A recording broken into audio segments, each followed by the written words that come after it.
Good evening, everybody, and welcome to Eagle Stadium. This is Eagle Football on Decatur Sports Network. I'm Pat Wadlington tonight.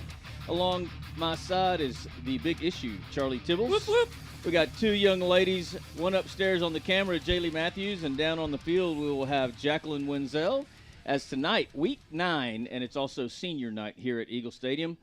And Decatur, with its first opportunity tonight with a victory to clinch first place in district. Let's take a quick break. We'll be right back with your Total Plumbing Solutions and Renshaw Drug pregame show right after this. Hey, Casey Caraway with the Caraway team. I'm here to check on Chase Chapman with Chapman Landscape and Irrigation. I assure you, he's one of the hardest working guys in the business. I'm always seeing him in the field. He never takes a day off. He's always going, let's check on him. I know he's on his lunch break. Let's just say hi real quick. God, what are you doing? Dude, I'm about to go hunting. It's deer season. Man, I got a huge deer on camera, man. Stop. Cut. Do you ever work?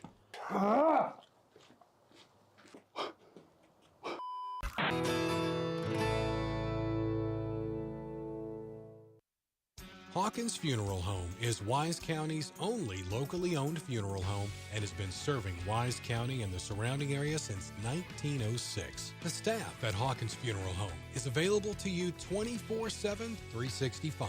Call Hawkins Funeral Home at 940-627-5959 or visit one of their 3 locations in Decatur, Bridgeport, or Boyd.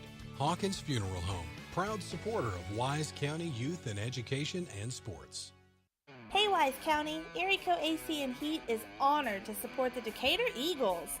Since 1982, Erico has been Wise County's premier HVAC specialist, taking care of all your heating and cooling needs, as well as sales, refrigeration, and installation services. If you're in need of HVAC assistance, call us at 940-627-5882 or check us out online at eriehvac.com. Let's go Eagles! Woo! Fuzzy's Taco Shop is your one-stop taco shop. For breakfast, brunch, lunch, dinner, hang time, game time, you get the picture. Our Fuzzy's Baja-inspired tacos, nachos, burritos, and fresh salads are perfect for any time of the day. Grab your ticket stub and head into your local Fuzzy's in Decatur today or tomorrow for free chips and queso with a $5 purchase.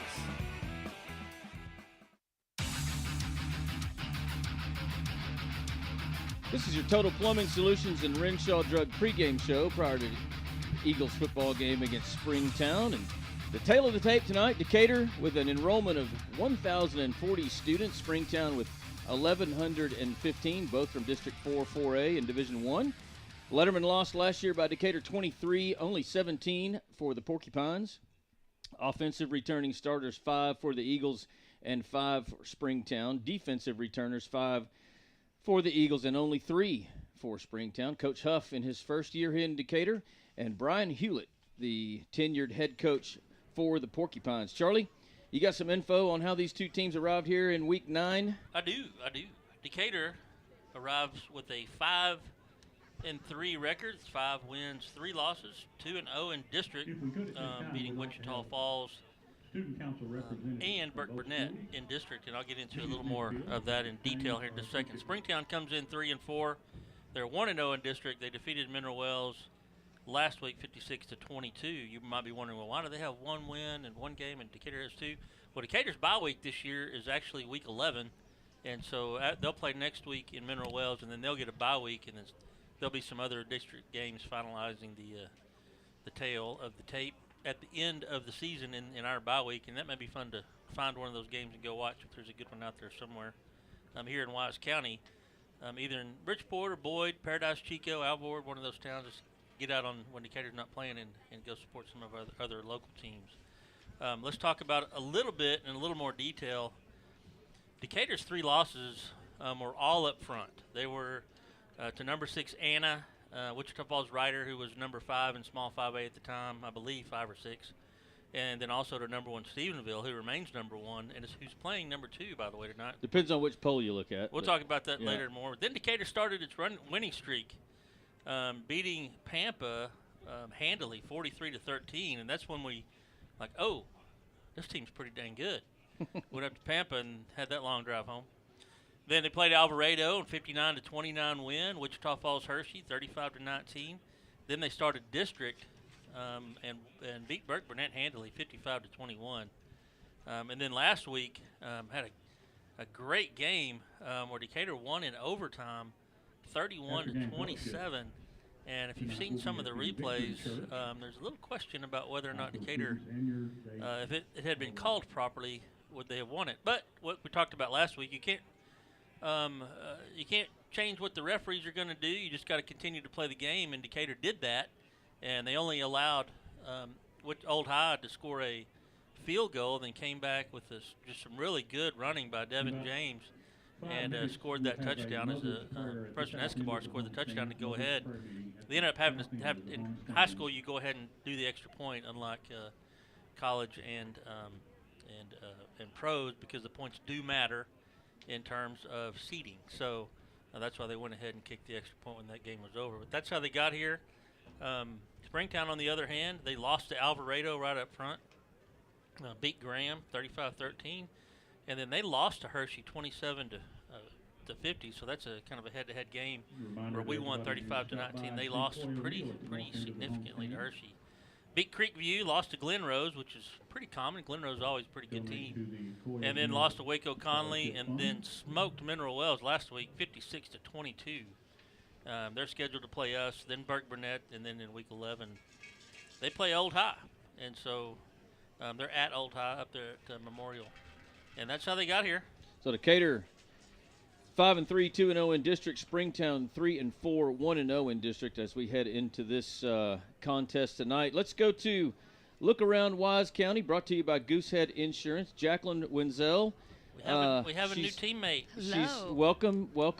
She joined us last week just for the halftime interview with Coach Huff, and she's back again, and I think she's going to be with us the rest of the year. And tonight she's going to be down on the field bringing the coin toss and other information from the sideline, but she's up in the booth with us right now to bring you your look around Wise County. And with Tony out, you're probably going to get a little more airtime, yeah. So that's going to be fun. That is. I'm pretty excited about that. So tonight in Wise County, we got a few good games. We got Bridgeport. They're on the road tonight to Van Alstyne. The Boyd Yellow Jackets are also on the road tonight, heading to Pilot Point. And then the Paradise Panthers will host the Brock Eagles, and then Alvord will host Tom Bean. And then, like you said, Charlie, in addition to these good games, the number 1 and number 2 team in the state, Stephenville and Chinatown, will also be going head-to-head tonight as well. Oh, yeah. We're going to be keeping up with that one. So let's give her one test, see if she passes on whether she has to do push-ups or something. Okay. So I'm going to have you pick these games. Alvord against Tom Beam. Who do you pick? Oh goodness. There's only one that's really important, but go ahead. And we also have to teach her how to say Bridgeport. How did I say it? No. Just, who you got? Alvord or Tom Beam? I'm gonna go Alvord. Okay. Paradise and Brock is a big game actually in that district. So who do you got there? I'm gonna go with Brock. All right. So I had a guy come into my office from Brock the other day, and he had a Brock football shirt on. He's a prospective client, and I told him that my fee doubled simply because he was wearing that shirt in my office. So Boyd at Pilot Point. Let's go with Boyd. So here's the big test. Let's Bridgeport or Van Alstyne? Wait a second. Let's talk about that Boyd game again. So you picked Boyd? I did. Okay. I did. All right. So here's the test, though. Bridgeport or Van Alstyne? Van Alstyne. There you go. There you go. She's in. Yeah, no push-ups. Never, ever. Van Alstyne. Never, ever pick Bridgeport is our longtime rival here in Decatur. We played them for 98 years straight until they dropped out of the they decided they didn't want to play anymore. They didn't want any more Decatur. Yeah, but we are going to keep a close look on the China Springs and Stephenville ball game as well. But let's take a break. Oh, by the way, when you say Bridgeport, it's Bridgeport. Yeah, you don't have to do that, though. She's a female. I'm just telling her. It's not classy. If you hear that, that's, who said anything about us being classy? No, but we're men. It's, so we get a pass? We're not going to make her. We're not going to make her do that noise. No. So but let's take a break. When we come back, we'll listen to our quick car pregame interview with Coach Huff. This is Eagle Football on Decatur Sports Network. We'll be back. S&J Pharmacy at 1101 West Eagle Drive can fill prescriptions in 15 minutes or less with fast and friendly service. They also offer same-day compounding, private consultations, medication therapy management, immunizations, B12 shots, a convenient drive-through window, and free home delivery. S&J Pharmacy accepts all major insurance plans, including Blue Cross and TRICARE. Open Monday through Friday 9 to 6 and 9 to 1 on Saturdays. Call 940-627-5400. That's 627-5400 for S&J Pharmacy in Decatur.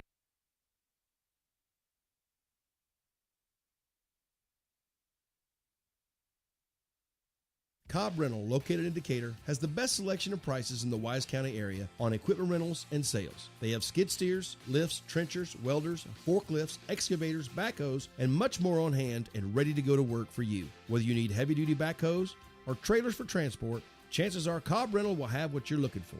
Come see us at FM 51 in Decatur or online at CobbRentalAndEquipment.com. Good luck, Eagles, from Cobb Rental in Decatur. Bison Creek Homes is an established home builder in Decatur, proudly serving Wise County and surrounding areas. With an in-house licensed architect and interior designer, Bison Creek Homes has been leading the way in innovative home designs such as modern, contemporary, farmhouse, Texas Hill Country designs, and more. Come put our many years of construction experience to work for you. Visit BisonCreekHomes.com and check out the many beautiful homes we have built. And go Eagles!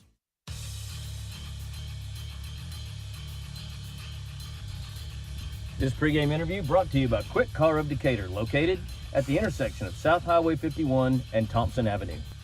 Coach, coming off an exciting win up in Wichita Falls against the Coyotes. It was a pretty dramatic game there toward the end, so just give me your initial comments about how you thought we played. Well, again, I thought the kids played with a lot of grit because got in a situation there where we, got behind. But they just battled and getting behind that situation and come back and score, and then goes to overtime and battling through a penalty in overtime where I think we end up first and 20 or something like that. So we put ourselves in some bad situations throughout that game, but the kids kept battling and didn't get their head down and came out with a win. Well, it was quite a few penalties, a lot of yellow flags on the field on both sides. But there are some positives. What do you come out of that ball game? You spoke of how they fought, but what else did you see coming out of that Wichita Falls game that you considered a positive? I think, again, on defense, I thought we played a pretty physical ball game. I thought overall it was a physical ball game. They were real physical defensively. Then the offense that they get into at times is very physical, which, you have to match that, obviously. And I thought at times offensively we played, in spurts, I thought we played with good, I would say good pace and good passion. The penalties, are a concern, but again, the kids kind of battled through that. We were in bad situations a couple times. They battled through and get a first down, and so in those situations, I think never let your head drop and just stay in, with the process we got going on and working hard, and the kids just managed to do that. Well, it was kind of an odd game a little bit in the sense that it was different phases. It started off and we had a couple of turnovers that resulted into 2 touchdowns, I guess, from Wichita Falls, and then we were able to come back, go up by 3 at half, and then come out in the third quarter and nobody was scoring. And then halfway through the fourth quarter, the drama started, and the game just had a number of different phases. And I know you're not unfamiliar with controversial calls or big calls that officials make in ball games, and there was one in this one. I don't necessarily want you to comment on that particular play, but I know last year your squad down in College Station had a tough call in the state finals, and then there was a tough call that went one way. It went for us Friday, but how do you deal with that, and what do you tell your kids when the officials, they have to make a call, and sometimes it goes your way and sometimes it doesn't? But what do you tell your kids when you're on both sides of that coin? I think the one thing that message I always try to give the kids is, it's still a game of human error and still a game of human passion. And so whatever in those situations happen, there's nothing we can do to control it. There are certain situations you'd like to think that you can, you see it in your head and you want to change it and you can't. And been there, done that, and it still comes back to this. You got to continue to play. Kids got to continue to play. So pushing on through that on either side of it is not especially on the other side of it is not easy. But at the same time, I thought again the kids played on through. Their kids played on through, tied the ball game up, and we'll never know because there's only one guy that can see that. You can put it on the video board all you want. But there's only one guy that can see that call, and it's the guy that's right there. So at the same time, the kids, and they've not said a word about it. Our kids haven't, and so we just went on and played, and like I said, very fortunate in overtime to come away with a win there. It's funny. I actually had spent a little bit of time watching some clips of the press conference that you and your kids had after the state finals last year, and some of the comments that were made after that play.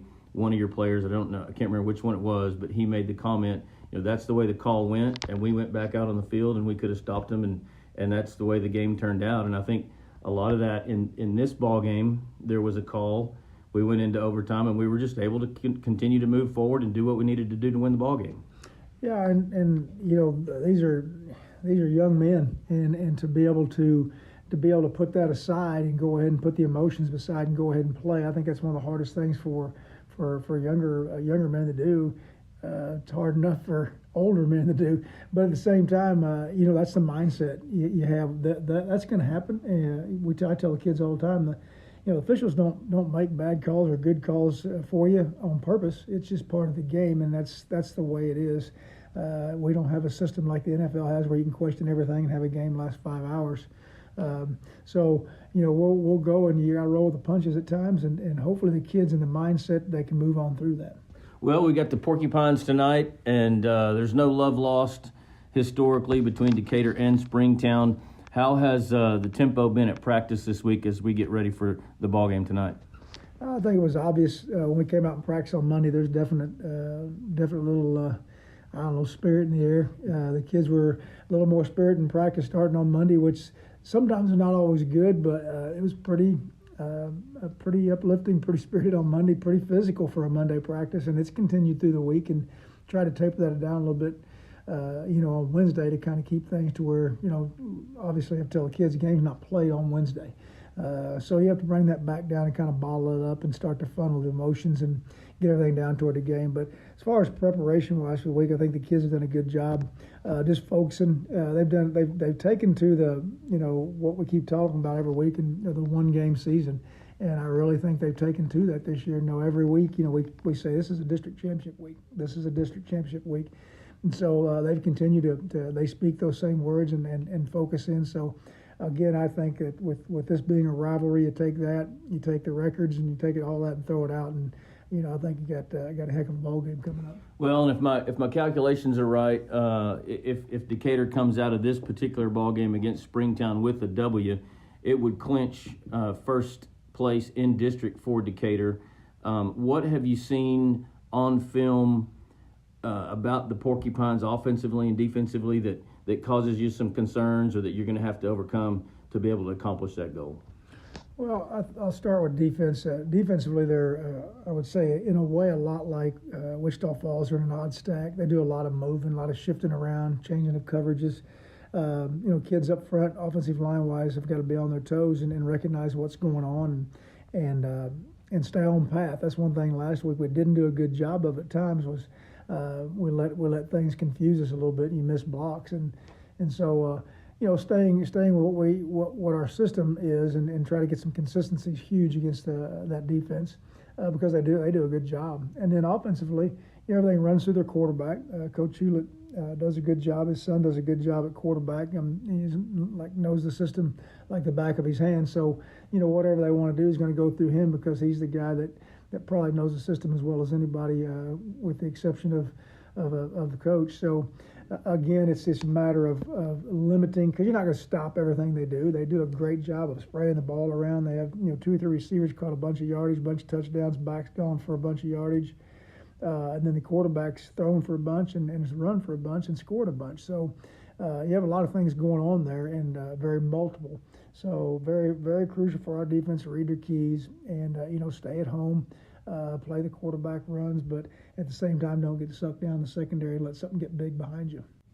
Coach, as always, we appreciate your time joining us here in the pregame show. Best of luck to you here in just a few minutes against the Porcupines. Appreciate it. Thanks a lot.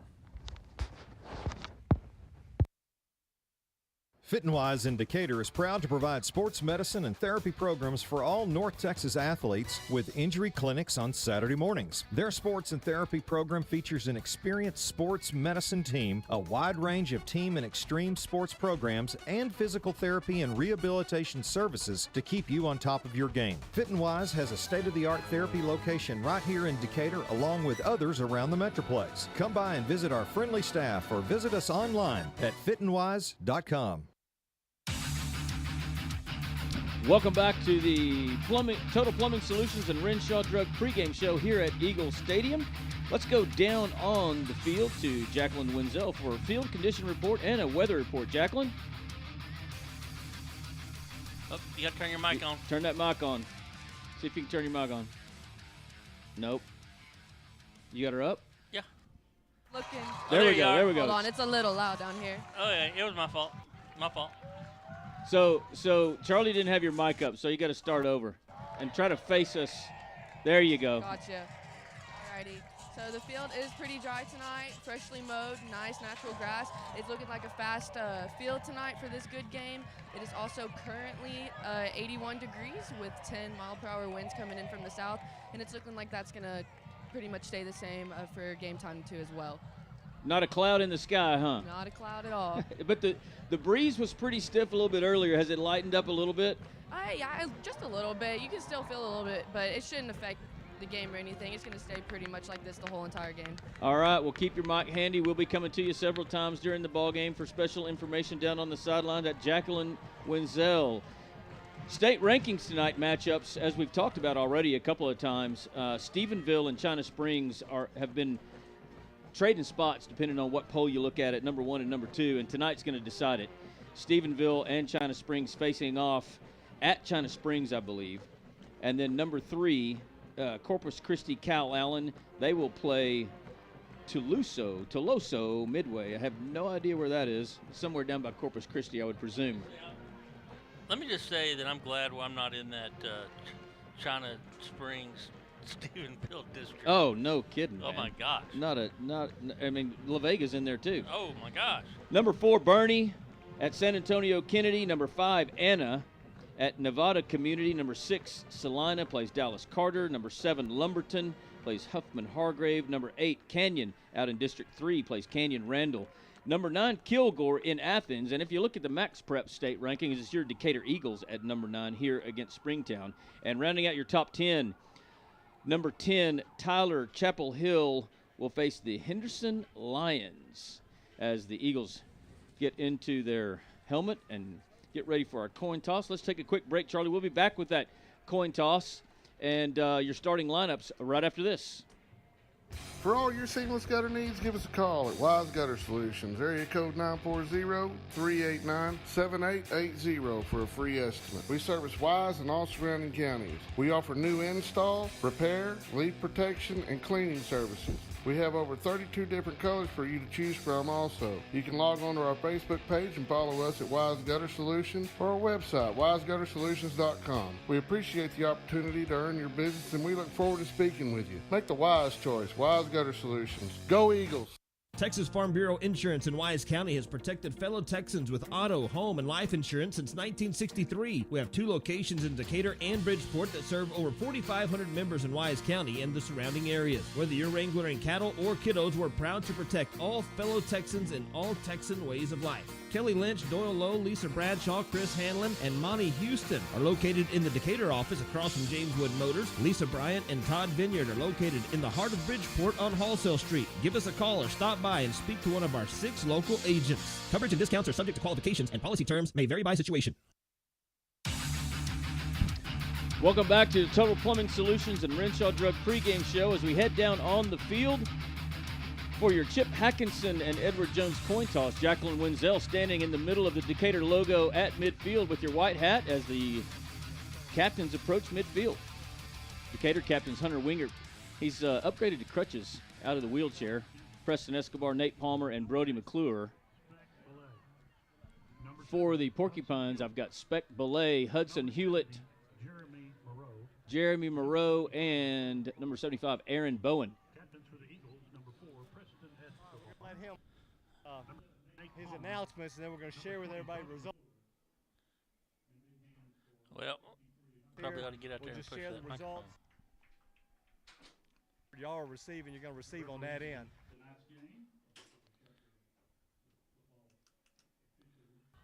Association referee Rob Jasper. Lines judge Melvin. Good luck to y'all tonight.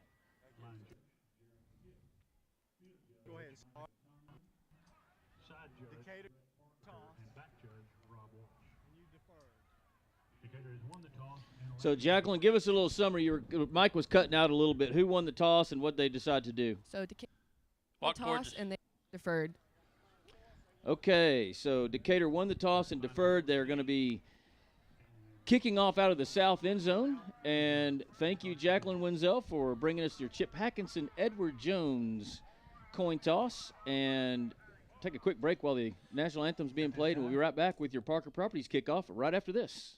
Texas Farm Bureau Insurance in Wise County has protected fellow Texans with auto, home, and life insurance since 1963. We have 2 locations in Decatur and Bridgeport that serve over 4,500 members in Wise County and the surrounding areas. Whether you're wrangling cattle or kiddos, we're proud to protect all fellow Texans in all Texan ways of life. Kelly Lynch, Doyle Lowe, Lisa Bradshaw, Chris Hanlon, and Monty Houston are located in the Decatur office across from James Wood Motors. Lisa Bryant and Todd Vineyard are located in the heart of Bridgeport on Wholesale Street. Give us a call or stop by and speak to one of our 6 local agents. Coverage and discounts are subject to qualifications, and policy terms may vary by situation. Build or buy your dream home with help from the mortgage experts at First National Bank Mortgage. Mortgage money man Mark Goodwin will help you build or buy the home of your dreams in Wise County. Our office is now open in Bridgeport, and we're ready to get to work on your new home loan. Why trust your mortgage to anyone else? First National Bank Mortgage, now open in Bridgeport. Apply online at mortgagemoneyman.com. NMLS 543312, Equal Housing Lender, member FDIC. The law firm of Kernot and Hafer is once again a proud sponsor of Decatur Eagle with its Decatur office located on the Decatur Town Square. The firm includes local attorney Pat Wadlington and focuses on litigation and dispute management within a wide range of areas, including family and custody issues, business and commercial disputes, estate and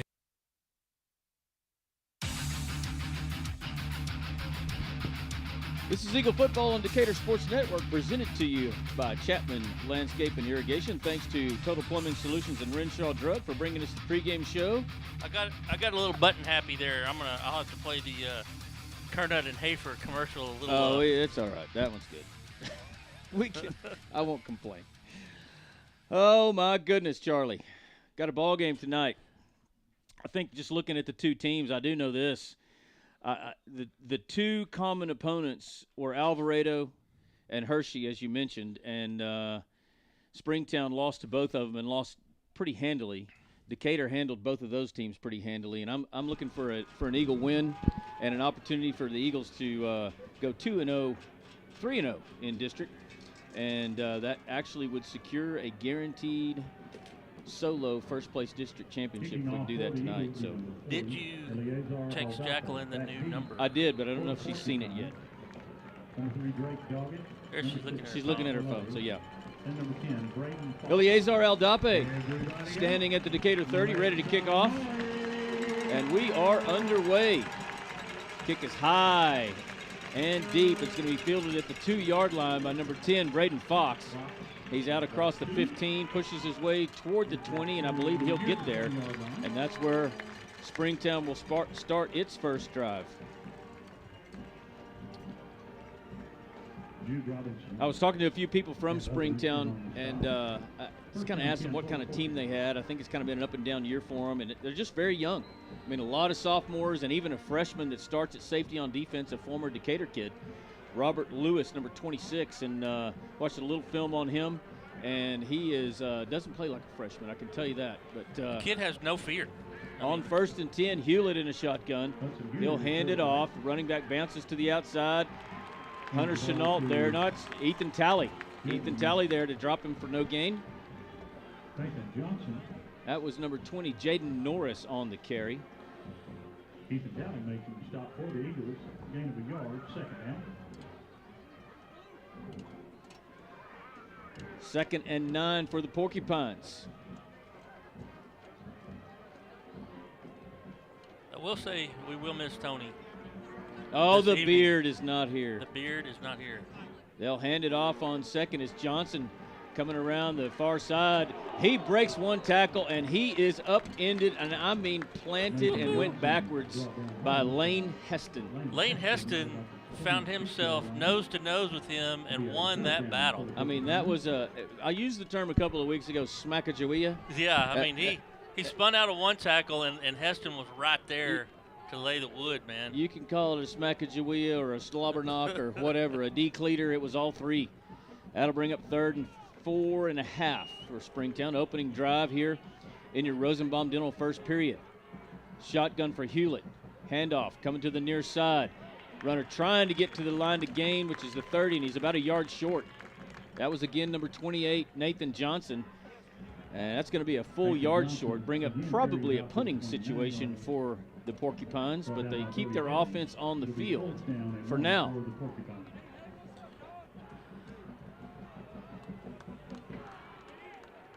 Decatur's defense, nobody back to receive a punt, and the Porcupines line up as if they're going to go for it with an unbalanced line to the left side.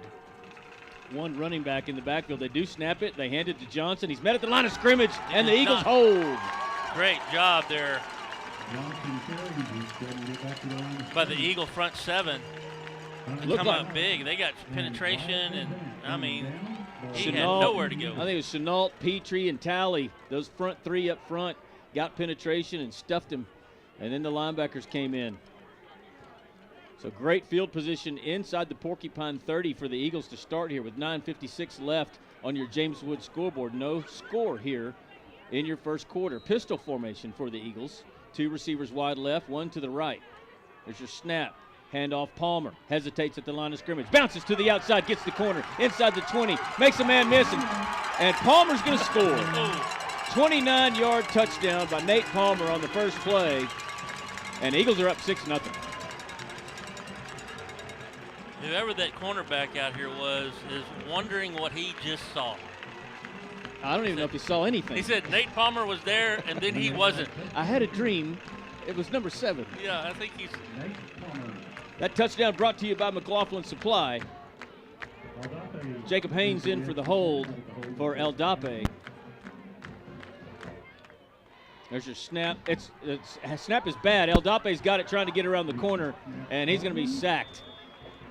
Yeah, Haynes just couldn't get it. That extra point's going to be no good. That extra point attempt brought to you by Decatur Tire, excuse me. But after that Palmer touchdown run, it's 6-0 Decatur, 9:46 to go. We'll be right back. The law firm of Kernot and Hafer is once again a proud sponsor of Decatur Eagle. With its Decatur office located on the Decatur Town Square, the firm includes local attorney Pat Wadlington and focuses on litigation and dispute management within a wide range of areas, including family and custody issues, business and commercial disputes, estate and inheritance matters, and personal injury and death cases. Kernot and Hafer, friendly, professional, direct, and strong. We're there when you need us. At Outlaw Equine, our goal is to help you and your veterinarian succeed in maintaining the soundness of your horse. Dr. Harvey welcomes referrals from his colleagues and corresponds via telephone and video throughout the length of their stay. Our staff takes great pride in the body condition and level of fitness of every horse that leaves our facility. Come see us today at 2124 County Road 4127 or call us at 940-626-8387. Outlaw Equine, where the champions go. Welcome back to Eagle Football on Decatur Sports Network, presented by Chapman Landscape and Irrigation. Your scoring summary on that touchdown drive by the Eagles, very simply, it was a 29-yard run on the first play by Nate Palmer, and he scampered in the northwestern corner of the end zone here at Eagle Stadium to give the Eagles a 6-0 lead. Errant snap caused a failure on the point after attempt, and it's 6-0 here with 9:46 to go in your Rosenbaum Dental first period. I need to turn this clock off before everybody starts complaining. Oh, we had a flag. It's not right. Looked like a chop block on that kickoff. Kickoff brought to you by Parker Properties. And after they mark off the infraction, they'll spot it at the Springtown 13.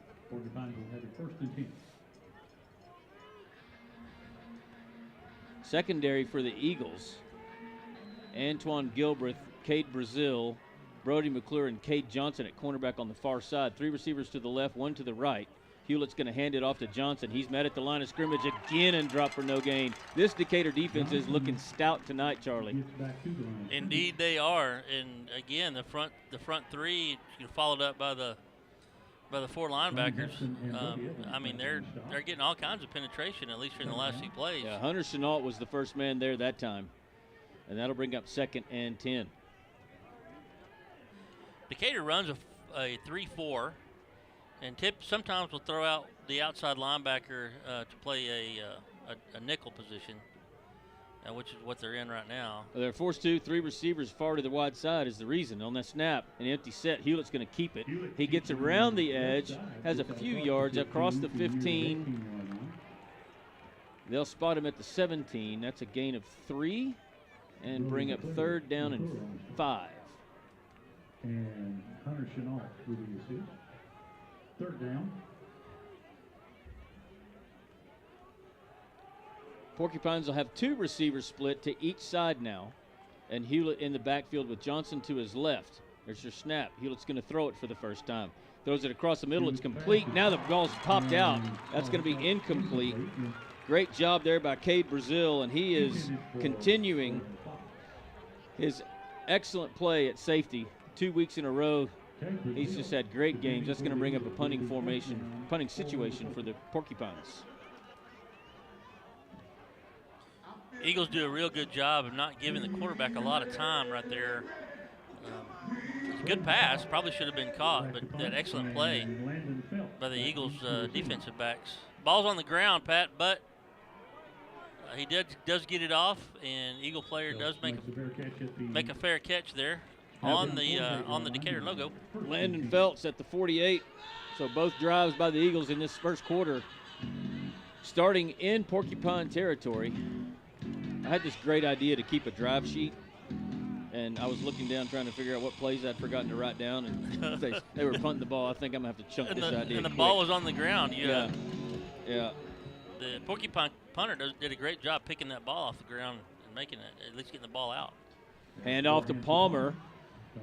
Tries to get around the near side. This time, Springtown ready for him. Short gain of 2. You know, Palmer showed some good patience there, kind of holding up behind his tackle. Unfortunately, it did allow the defensive to close in. On 2nd and 8, Escobar with a quick pitch to Palmer around the near side. He gets the edge. A little bit of working room inside the 45 down to the 43. That'll bring up 3rd down and 4 for the Eagles. 3rd down for the Eagles. 2 receivers tight here to the near side and 2 to the far side. Now Crow comes in motion. He'll stop behind the tackle on the right. They'll hand it to Palmer up the middle. Now he bounces to the outside, loses his feet, and stumbles right back to the line of scrimmage. That's going to bring up 4th down and 4 again for the Eagles. I think he knew something he knew he had something to the outside. He did have something to the outside. If he hadn't stumbled, he may still be running. Looks like Decatur's going to go for it here, Pat, or at least lining up to. Probably a good spot on the field to do that. Oh. There's your snap, but I think we're going to have motion. Look like the right side of the line left a little bit early. I'm counting no less than 3 flags. It wasn't hard to see. 4 flags now. I got 4 now. Oh, they're going to say they're calling it on the defense? Are they really? Yep. Looks like Decatur was drawn offside. Coach Hewlett running over there to talk to him. He's incensed about it. Oh, they called it like they were mimicking the. Yes, mimicking the count. Well, that'll be a 1st and 10 for Decatur at the Springtown 38. 3 receivers wide to the far side. Hunter Smith alone to the left. Escobar's going to throw it on 1st down. He complete to Smith inside the 35 at the 33. Gain of 5. Nice little pitch and catch there. Picking up where they left off last week, too. Hunter had 5 or 6 catches. It's good to see Hunter coming into kind of coming into his own here as a receiver. It's a good time to do it right here before you get into the playoffs. Palmer up the middle on second down. They'll spot this at the 31, gain of 3, and it'll be 3rd down and 3 for the Eagles. Again, if you're just joining us in your Rosenbaum Dental first quarter here, 6:33 left and counting, and Decatur has a 6-0 lead and driving. Handoff Palmer.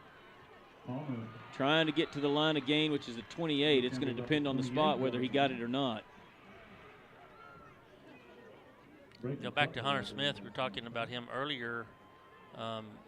He has a distinct height advantage with pretty much anyone he plays against. This corner that's across from him right now, number 8, Blake Walker, he doesn't look too much smaller. Oh, on 4th down, they give it to Palmer. There's a flag on the play, but he didn't get where he needed to get to the line of gain for the 1st down, but let's see what this flag is. It looks like it's going to be on Decatur by the reaction of the Springtown sideline. Whitehead comes out into the open and calls illegal procedure against the Eagles, which is declined. The ball gets turned over on downs to the Porcupines. I thought if it was illegal procedure, it was automatically, I didn't think you could decline that, but I'm no expert. As everyone that listens to this show I'm knows. sure you'll get a text here in a minute. Yeah. 1st and 10 after the turnover on downs. We don't have code books in front of us to flip through. For Springtown, unbalanced line to the left, play fake, pass complete, short far side. That's the number 4. He's got some running room, gets around the corner. Kelby Castro, gain of 6. That's probably, they'll call it 5. They'll mark it at the 35-yard line. Probably the best gain of the night for Springtown so far. So 2nd and 5 as the Porcupines look to their sideline for a play call. It's Hewlett with Johnson and Doggett in the backfield, a 2-back set, and 2 receivers split wide to the right. There's your snap. They'll hand it to Doggett. No, Hewlett's going to keep it himself. He's met at the line of scrimmage, no gain, maybe a loss of 1. Ethan Talley, a great job there. Also looks like Caden Barnes. No, that's Vinzant. The Vendozer in there. Vendozer. Speaking of the Vendozer, he got named today one of the outstanding linebackers for the 2024 class by Lone Star Preps. And so I did hear that news. So the Vendozer, one of the best linebackers in the state. Getting noticed. We already knew that, though. On 3rd and 5, they'll hand it to Johnson. He turns up at left tackle, gets the 1st down out across the 42. That was the best run of the night for the Porcupines. Yeah, I found a little seam. The number 8 for the Eagles kind of stepped up into the backfield, and he was able to find a seam on the inside. Met with a couple of Eagles there, but was able to gain 1st down yardage.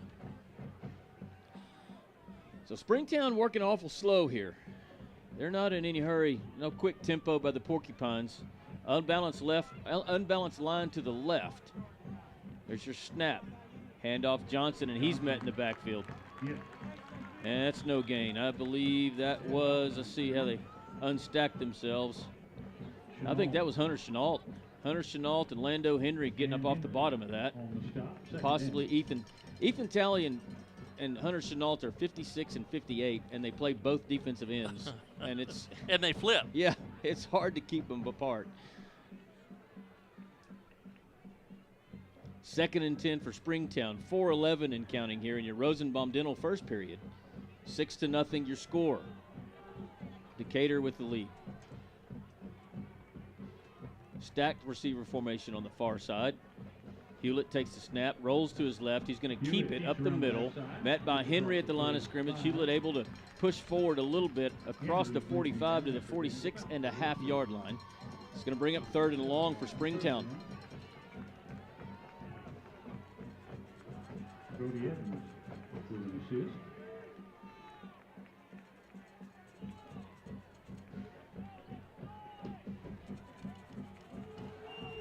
On 3rd and 7, the Porcupines will have 2 receivers on each side. And Johnson in the backfield with Hewlett. Hewlett's going to throw it. Looks left, under pressure. Throws it down to left, and it's incomplete. He was looking for number 2, Bryce Hollingsworth. You're looking at the the delay here. He had it. He had him open. He was stepped in front of, when he made his cut there to the right, he had 3 Eagle defenders behind him. And the ball was just thrown a little bit out of reach, but he was open. Landon Felts go back to receive this punt for the Eagles.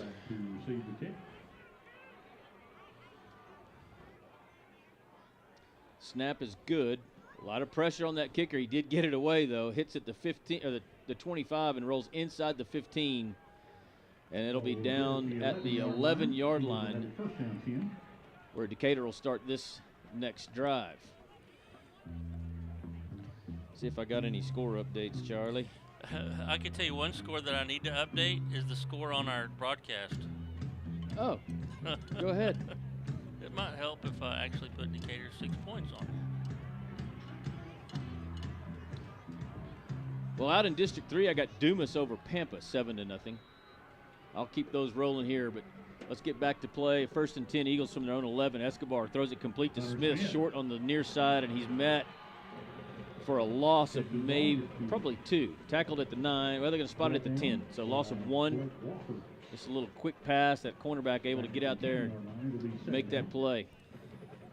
He was fighting. Took a whole prickle of Porcupines to bring him down. On 2nd and 11, they'll hand it to Palmer. He weaves his way across the line of scrimmage and across the 15-yard line. Gain of 5. That'll bring up 3rd down, and probably 6. 2:27 and counting. In a fast-running first quarter here, brought to you by Rosenbaum Dental. Again, Decatur leads 6-0 on your James Wood scoreboard. 3 receivers split out wide to the right, which is the far side of the field. Hunter Smith is alone here to the left. There's your snap. Escobar's looking for Smith. He's got him across the 20. He's got the first down across the 25 all the way up to the 26. Nice little move there by Hunter after he caught it to make a man miss and get a couple extra yards. But there's your connection again. Escobar to Hunter Smith. Quick shout out to our friend Michael Stone watching up there in Pittsburgh, Gorilla Land. His son Jack Stone plays up there. On 1st and 10, Escobar's going to hand it to Palmer. Hesitates at the line of scrimmage, now pushes his way across the 30. Short gain of 2. That might be the best. The Gorillas. That might be a great. It's an awesome name. It's an awesome name. I love it. There's nothing you can make fun of about it. No. They'll hand it to Palmer again on 2nd down. He's met at the line of scrimmage, pushes his way. All Nate Palmer just churning his legs all the way out to the 35 to get an extra 3 yards probably after contact. You know, Robert Lewis for the Porcupines made that play a minute ago, and I heard one of the fans outside go, "Robert Lewis?" Yeah. I was like, yes. That's him. That's him. The freshman, former Decatur Eagle. Number 26 if you're watching our show. Now we got penalties. There was a lot of confusion on in the secondary with Springtown, and then I saw flags go up. They're going to call it on Decatur.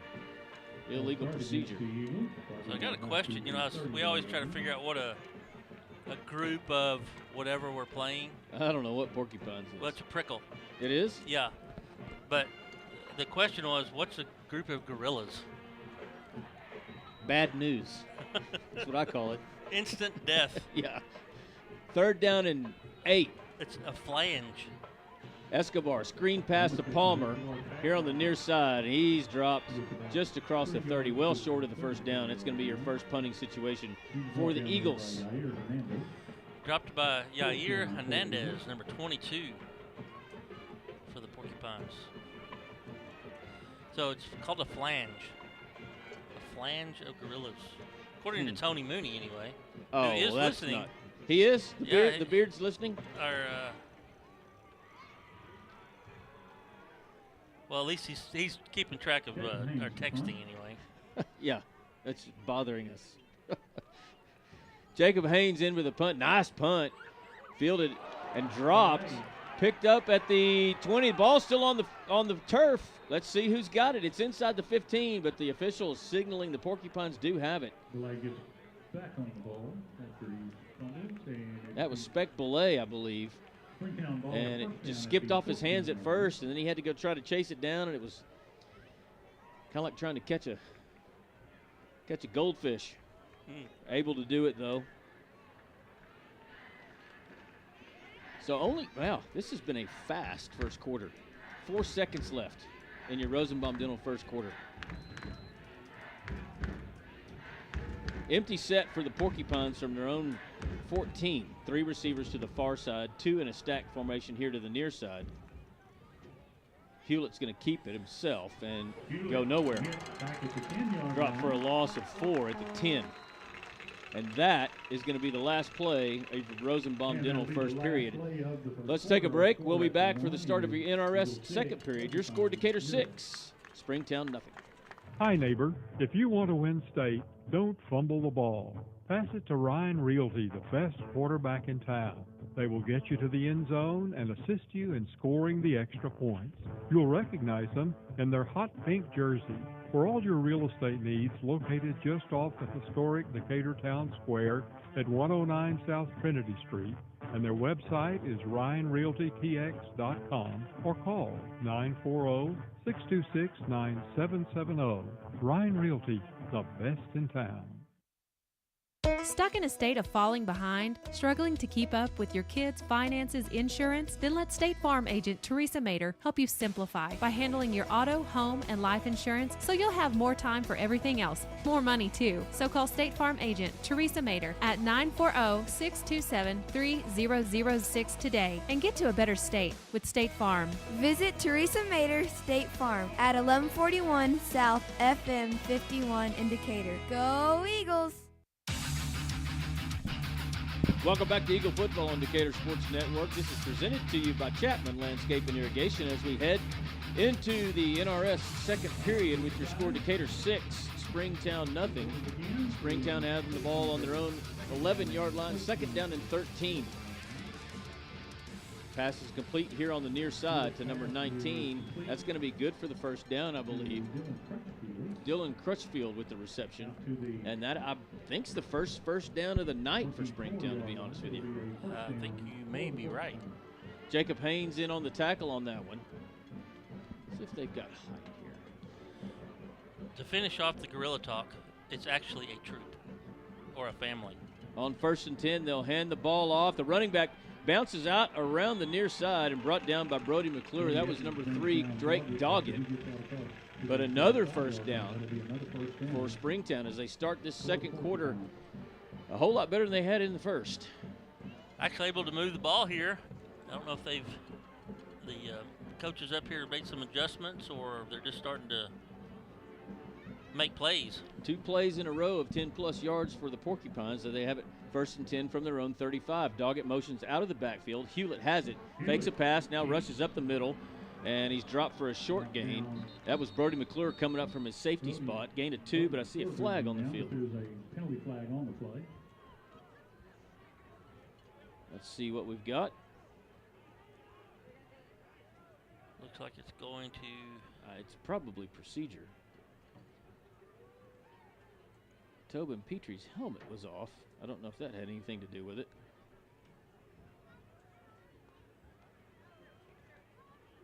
I'm not sure if there's still the rule where if your helmet comes off, you got to sit out of play. It looks like they are going to pull him out. Corbin Owens is coming on and Petrie's going to come out.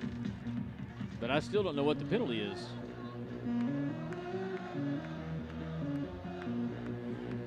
Getting a pretty good talking to over here. Well, by they're moving in the right direction if you're an Eagle fan, and they're doing it by 15 yards. So I bet that had something to do with Tobin's helmet not being on. I bet you're right. So that'll bring up 1st down and 25. If we were in Wichita Falls, we would be able to see a replay. True. And I can't sing the praises enough of Wichita Falls ISD and the access they gave us to their video feed last week, which gave us a really a nice new look to our broadcast last week. Hewlett will throw it on 1st and 25, throws it to the near side. It's complete. That's the Crutchfield again, and he works his way out to the 29-yard line. Gain of 7, something like that. Yeah, looks like about 7 or 8 yards. It's going to be 2nd down and 15. 2nd down and 16 on your James Wood scoreboard. Crutchfield will check out, and Doggett will check in for the Porcupines. Doggett lines up at a wing to the right side. Johnson in the backfield with Hewlett. 3 receivers wide to the right. They'll hand it to Johnson. Hesitates at the line of scrimmage. And that doesn't get him any running room as there's Eagles everywhere, and they push him back for a short gain, maybe no gain. 3rd down and 15 for Springtown. 10:40 and counting left here in your second period, brought to you by NRS.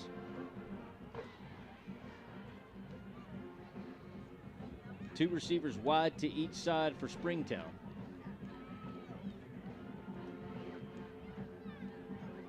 There's your snap to Hewlett. He looks to throw it, looks right. Throws it across the middle, it's complete. That's the number 6, Spec Belay. Tackle made by Brody McClure and Antoine Gilbreth. Belay has tapped his helmet. He has on his way out. He was tattooed. Yeah, that was a hard hit, and it was. I mean, the defender, I think it was Brody McClure. He took a heavy blow as well, but he's still out there, and the other guy. Spec Belay's one of the better players for Springtown. If he can't go, that's going to hurt the Porcupines quite a bit. The Eagles only rushing 3 on that last play. They had dropped all their linebackers back, but on 1st and 10, they'll hand it to Johnson. He's inside Decatur territory down to the 58, but by far, this is the best-looking drive that the Porcupines have had all night. They haven't really been able to do much at all in the first quarter. This drive started on their own 11, and they're out to across the 50 into Decatur territory for the first time. Yeah, the first couple of plays are both for over 10 yards. They found themselves in a 25-yard position and ended up getting a first one off of that. So Springtown's kind of clicking right now. 2nd and 8, they'll hand it to Johnson. He's trying to get the far side and doesn't do it. Wyatt Vinzant there along with your cornerback on the far side. I'm sorry, it's Cade Brazil coming up from safety position. No gain. That'll bring up 3rd down and 8. Man, I cannot speak highly too much of Cade Brazil and the position he plays at safety. I mean, his run support on the outside has just been outstanding the last couple of games. Man. Holding against the Eagles. Oh, I didn't even see the flag. It's a holding call against the Eagles. I guess that'll be a automatic. Yeah, they'll give him 10. I don't know if it's automatic or not, but it's going to be a first. At the 38-yard line. So Springtown now inside the Decatur 40. And what started off as what looked like it was going to be a really, really lopsided Decatur win for the first couple of possessions is it's only a 6-0 ball game, and Springtown closing in to the Decatur red zone. 2 tight end set and 2 receivers wide to each side. Now number 5 will come in motion from near side to far side. There's your snap, handoff Johnson up the middle, and he ran into a wall and went back the wrong direction, and that was. It's actually Lando Henry locked up with number 55, Dylan Fabricius. And Johnson actually ran into the numbers 55 on the back of Fabricius. And it fell. I mean, that guy could, he went nowhere, like literally. It was like a brick wall. Gain of 2 will bring up 2nd down and 8. Hewlett. He'll hand it to Johnson. He gets the corner on the far side. Now hesitates at the 35. Boy, I thought he was going to have a whole lot more to run with, and he stopped right there, and Decatur able to drop him for a short gain. Man. Again, Decatur on their outside run support. It looked like from the replay here, from the delayed feed, that he had lots of running room over there, but there were 3 Decatur Eagles that closed in on him real quick. So 3rd down and 7 on your James Wood scoreboard. 3 receivers wide to the left.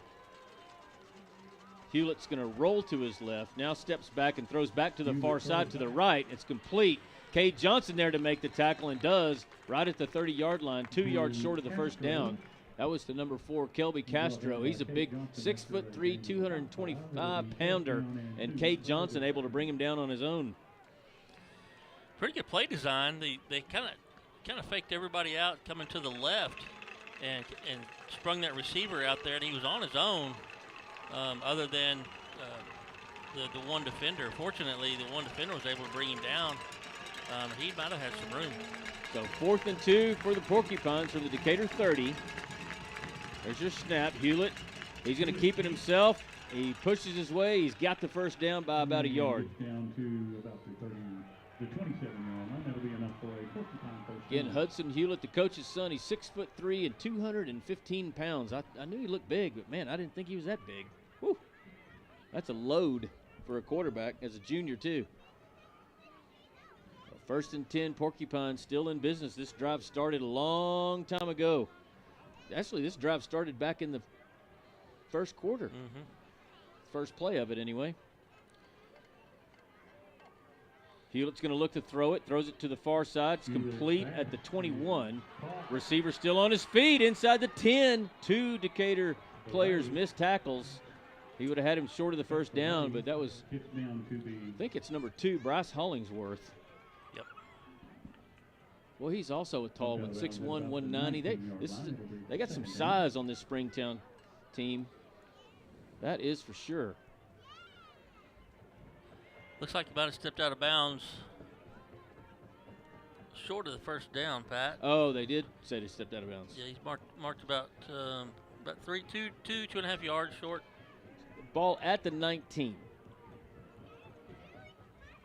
2nd and 2. Hewlett. Play fake. Throws it. He was looking for Belay. He's back on the field, and I can tell you, I think he heard footsteps on that one. He did hear footsteps from old number 20. Yeah, it was. It is good to see him on the field, though, for sure. Bring up 3rd down and 2. This is a drive.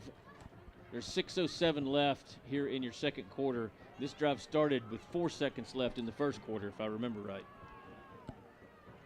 On 3rd and 2, Hewlett. He's going to run it himself. He's inside the 15.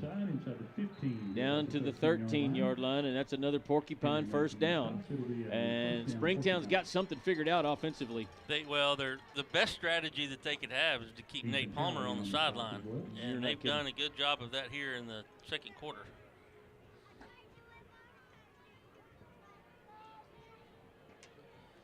Just moving awful slow.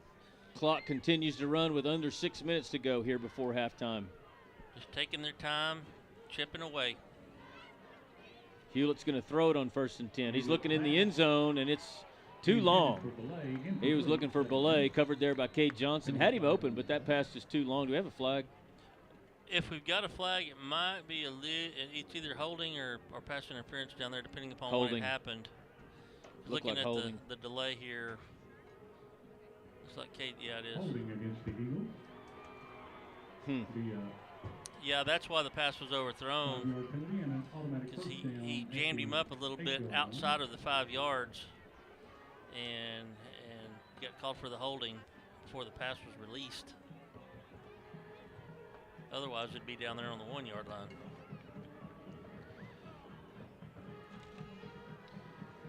So it's going to be 1st and goal. 1st and goal for the Porcupines. From the 8-yard line. Springtown looking to try to take the lead if they can punch it in and have a successful point after. Hewlett's going to keep it himself. Not much room there. Probably no gain, maybe half a yard.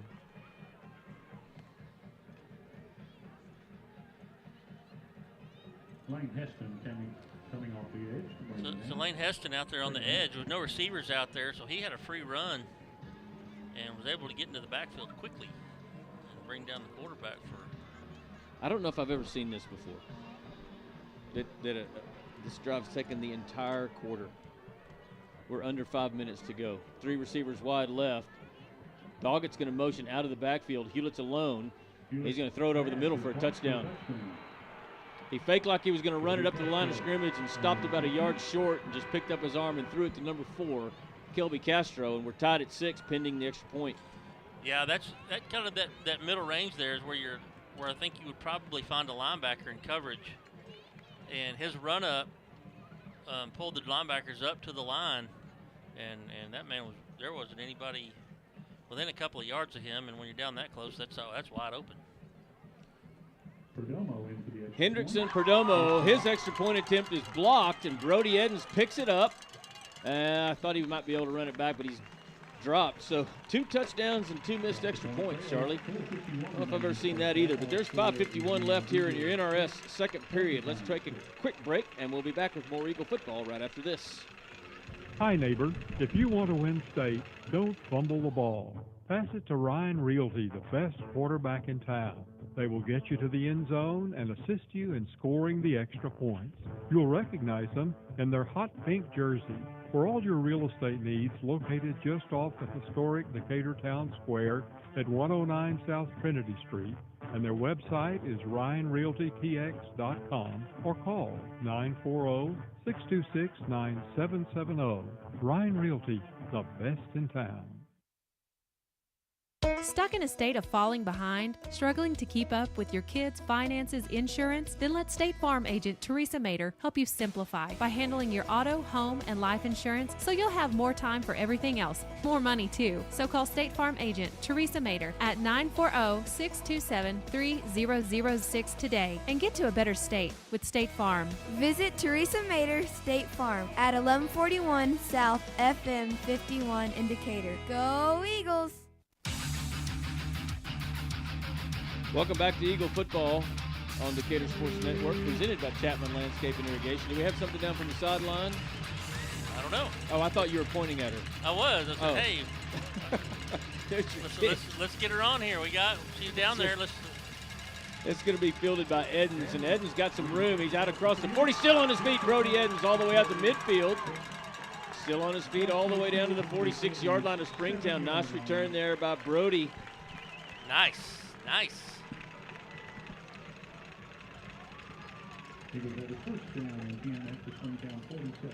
So Jacqueline, since it's around Halloween, did you always get called jack-o'-lantern and stuff in school? I do have her up this time, I promise you. We're not getting you. Oh, did you change your microphone to A5? A5. Preston Escobar going to keep it around the near side. We'll fix it. Before she does her halftime stuff, we'll fix it. I think I hear her bouncing in and I out hear of it. buzzing. That's all I hear. Second down and 6 for the Eagles from Springtown 43. James motions out of the backfield. They'll hand it to Palmer. He's inside the 40 down to the 39. Gain of 4. Looks like he's going to bring up 3rd down and 2. Again, your score tied at 6 with 4:20 left here in your NRS second period. There's your snap. Handoff Palmer.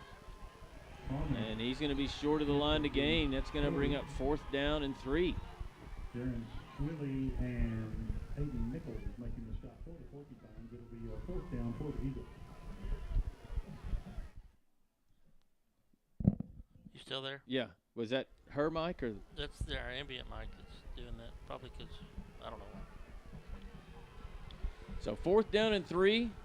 James motions out of the backfield. Eagles going to go for it. They hand it to Palmer. He's got it. He's inside the 35 down to the 34. Well, they'll spot him right at the 35, but that's good for Acacia Heston. Parker Properties badly needed 1st down. As we're under 4 minutes here to go in the second period. 2-back set for the Eagles. Hand off to James. He hesitates at the line of scrimmage, pushes his way forward for a short gain of 3. 32-yard line, brought down by Hayden Nichols. 2nd down. It just stopped when you did that. It's the door. Escobar keeps him to the middle. Preston Escobar is going to keep it up the middle, and he breaks into the secondary. He's going to score. A 34-yard run by Esco is going to put Decatur up. Yeah, that door was pinching the wires, I guess.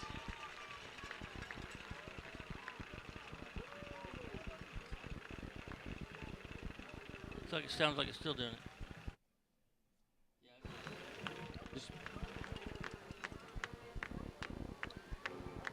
So Preston Escobar's touchdown brought to you by McLaughlin Supply. And Aldape in for your Decatur Tire extra point. Your hold by Jacob Haynes. Kick is up, and this one is It is good. They took a long time to signal that, but with 3:02 left in your first half, Decatur takes the lead 13-6. We'll be right back after this. Do you need a new trailer? Texas Custom Trailers in Decatur has the perfect trailer for you. No matter what you're hauling, Texas Custom Trailers has a large selection of utility, flatbed, equipment, cargo, and livestock trailers in stock and ready to go to work for you. See all the brands, photos, and pricing at TexasCustomTrailers.com. You can also find trailer parts and expert repair at Texas Custom Trailers. Go see Texas Custom Trailers on 287 north of Decatur, and go Eagles! Hi, this is Sam the Concrete Man, and we've been providing residential and commercial concrete services since 1989 with a team of expert concrete installers. If you're looking for reliable, experienced concrete, Sam the Concrete Man is the concrete company for you. We're dependable, have great track record, and always put our customers first. Contact us today at 817-230-4512 for our on-site free estimate. We also service Denton, Wise, Parker, and Tarrant counties. Go Eagles! Welcome back to Eagle Stadium. Eagles are set to kick off here. Aldape's kick is high and long and taken at the 10-yard line and brought down by the Eagles at the 22. And a flag. And a flag. Yeah, that's what was happening over there. It was pinching that wire. Pinch. That's a Texas word. So I've got Jacqueline changing her channel to C1 to see if that'll get us back. Can you turn her up? Yup, she's up. Hello? There you go. Perfect, perfect. Oh, there you go. So my question earlier, with your name being Jacqueline, around Christmas time, Halloween, did you always get called Jack-o'-lantern or oh my goodness, Jackalope or all the time? Even my mom. The whole family, friends, everybody. That's all I got called. I feel your pain every still time. to this day. It happened like 3 days ago too. Oh, it happened today because I just did it. Yeah. It's gonna happen again before the end of this ball game. I feel your pain. I can't tell you how many times someone says "Sorry, Charlie," and then realizes it's like a tuna commercial. She's too young to know what that is. Or Charlie's Angels. First and 10, Porcupines from their own 11. Hewlett's going to keep it. Breaks through the line of scrimmage across the 15 to the 16. Gain of 5. Back in the day, probably way before you were born, they had this thing called Charlie Perfume. Do you remember that? And they had like on the Pat, you remember that commercial? No.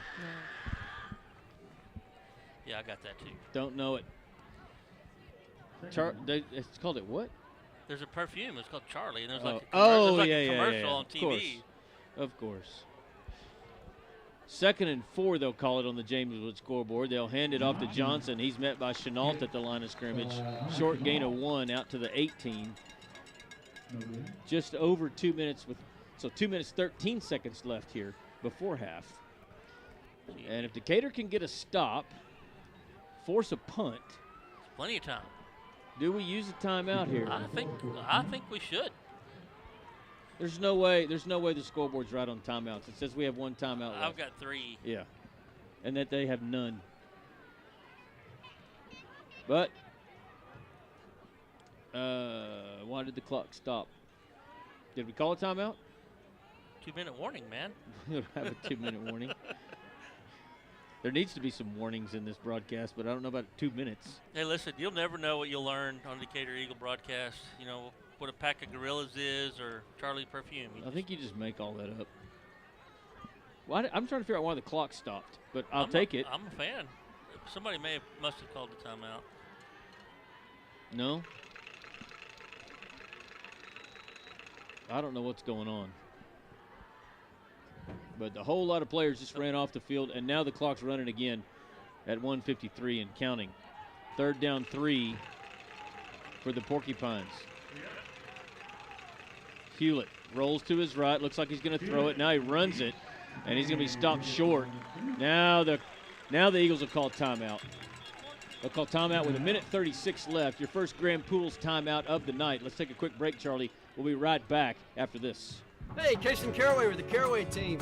I'm here to check on Chase Chapman with Chapman Landscape and Irrigation. I assure you, he's one of the hardest working guys in the business. I'm always seeing him in the field. He never takes a day off. He's always going, let's check on him. I know he's on his lunch break. Let's just say hi real quick. Gosh! What are you doing? Dude, I'm about to go hunting. It's deer season. Man, I got a huge deer on camera, man. Stop.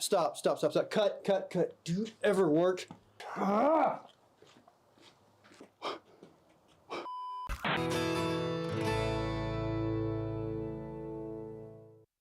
Hawkins Funeral Home is Wise County's only locally owned funeral home and has been serving Wise County and the surrounding area since 1906. The staff at Hawkins Funeral Home is available to you 24/7, 365.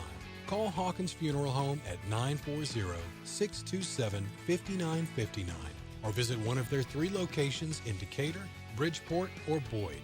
Hawkins Funeral Home, proud supporter of Wise County youth and education and sports. Welcome back to Eagle Football on Decatur Sports Network, presented by Chapman Landscape and Irrigation as the Porcupines face a 4th down at their own 18-yard line. They've got their punting unit on the field and some sort of delay on the field as Hudson Hewlett's going to run over to the sideline to talk to his pops.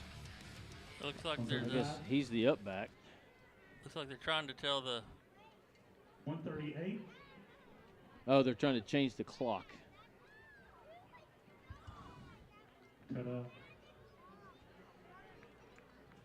All right, now we got a whistle.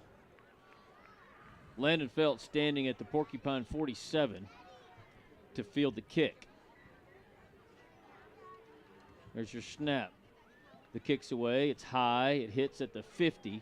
Takes a Springtown roll inside the Decatur 45 to the 44, and that's where it'll be spotted for your last Decatur possession of the first half. Hopefully it'll result in points.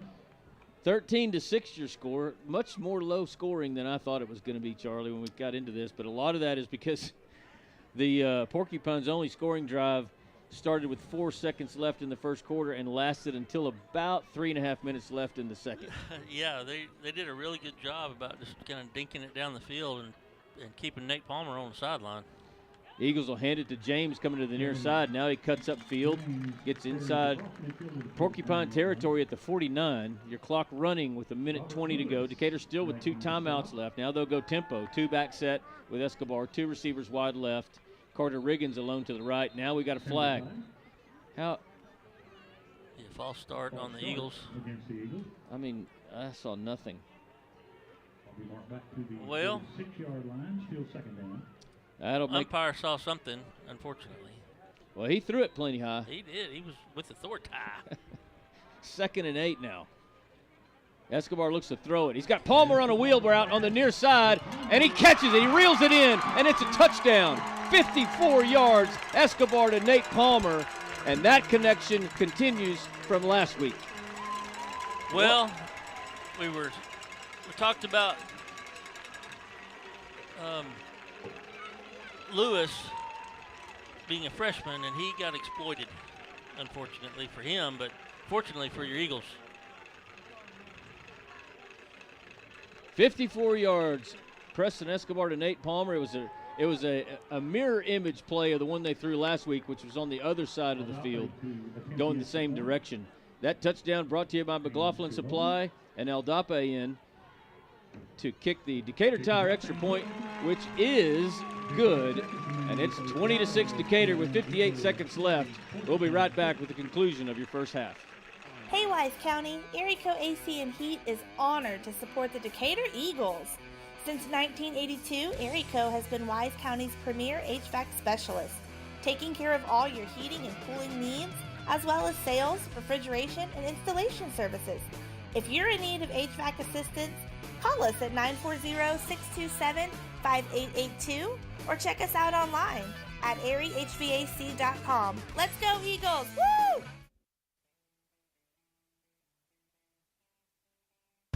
Fuzzy's Taco Shop is your one-stop taco shop. For breakfast, brunch, lunch, dinner, hang time, game time, you get the picture. Our Fuzzy's Baja-inspired tacos, nachos, burritos, and fresh salads are perfect for any time of the day.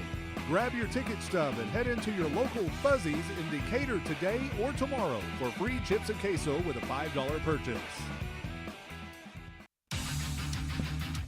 Welcome back to Eagle Football and Decatur Sports Network, presented by Chapman Landscape and Irrigation. Your Wise Choice Meats scoring summary. That one didn't last long. It was a 3-play drive that culminated in a 54-yard touchdown pass from Preston Escobar to Nate Palmer. Brings their score to 20-6 Decatur with 58 seconds to go here.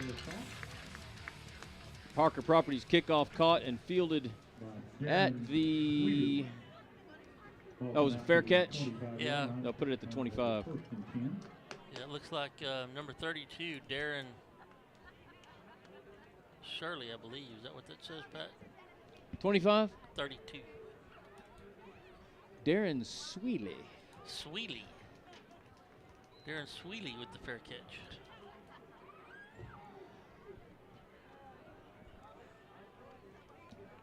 So on 1st and 10, Hewlett will be in a shotgun. He's going to roll to his right, looks to throw it, does throw it, completes the pass on the far side for a gain of about 7. That was Gilbreth over there, giving him quite a bit of cushion. Gain of 7. They'll bring up 2nd down and 3. 52 seconds left here in your second period, brought to you by NRS. I'm not sure the dinking and dunking will work. Well, not for 58. They don't have enough time for all that, but you're going to have to a little more movement. Hewlett's going to throw it over the middle. It's incomplete. He was looking for Crutchfield, and I think Crutchfield remembered what happened to Belay because it was a little high, and he didn't want to go with both hands. Kind of reached up a little bit, but without reaching up, if you can know what I mean by that. Oh, it wasn't Crutchfield. That's Kelby Castro. I'm getting my players mixed up here because they're all tall, every one of them. What's a bunch of porcupines you said? A prickle. That's the tallest prickle I've seen. In the 8 years I've been doing this. 6'4"? 3rd down and 3. They'll hand it to Johnson. Oh, it's Hewlett on a keeper, excuse me. He's going to be dropped. It's going to bring up another punting situation for Springtown, and Decatur's going to take a timeout. Let's take one too, Charlie. We'll be right back real quick after this Grand Pools timeout with more Decatur Eagle football. S&J Pharmacy at 1101 West Eagle Drive can fill prescriptions in 15 minutes or less with fast and friendly service. They also offer same-day compounding, private consultations, medication therapy management, immunizations, B12 shots, a convenient drive-through window, and free home delivery. S&J Pharmacy accepts all major insurance plans, including Blue Cross and TRICARE. Open Monday through Friday 9 to 6 and 9 to 1 on Saturdays. Call 940-627-5400. That's 627-5400 for S&J Pharmacy in Decatur. Cobb Rental, located in Decatur, has the best selection of prices in the Wise County area on equipment rentals and sales. They have skid steers, lifts, trenchers, welders, forklifts, excavators, backhoes, and much more on hand and ready to go to work for you. Whether you need heavy-duty backhoes or trailers for transport, chances are Cobb Rental will have what you're looking for. Come see us at FM 51 in Decatur or online at CobbRentalAndEquipment.com. Good luck, Eagles, from Cobb Rental in Decatur. Welcome back to Eagle Football on Decatur Sports Network, presented to you by Chapman Landscape and Irrigation. It's 4th down and 2 for Springtown from their own 33-yard line. There's only 42 seconds left here in your first half.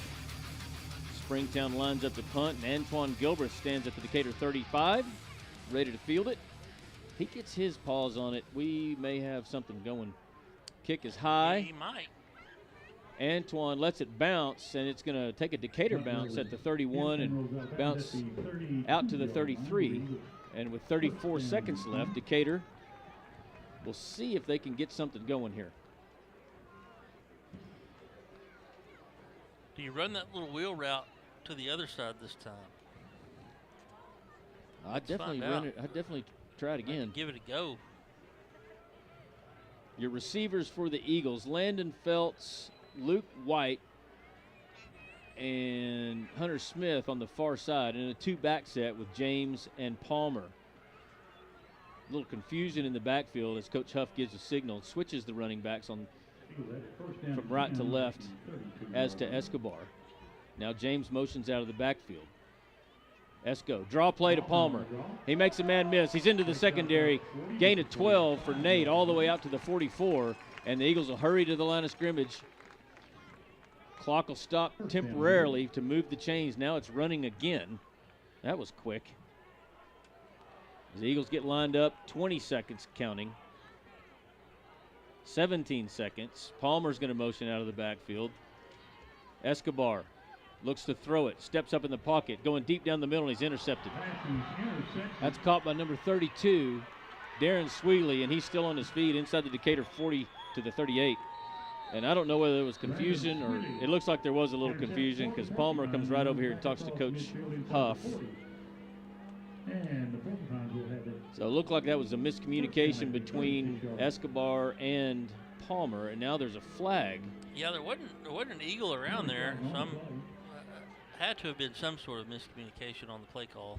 But there's only 2.2 seconds left. The flag is against Springtown, so they're going to have one shot at what's probably going to be a Hail Mary. And the formation that the Eagles put in, they've got Cade Brazil, Brody Edens, and Hunter Smith deep lined across the field. All of those guys standing on about the 10-yard line. And after the assessment of the penalty, Springtown will line up at the 48. 3 receivers wide to the far side, 1 here to the near side, and 1 running back in the backfield with Hewlett. There's your snap. They'll just hand it off. That's to Doggett. He gets inside the 40, brought down to the 38. That tackle made there by Brody McClure. And that concludes your NRS second period, and the teams will head to the locker room with your score Decatur 20, Springtown 6. We'll be back with your halftime show presented to you by Carrillo, Sipes, and Tibbles right after this.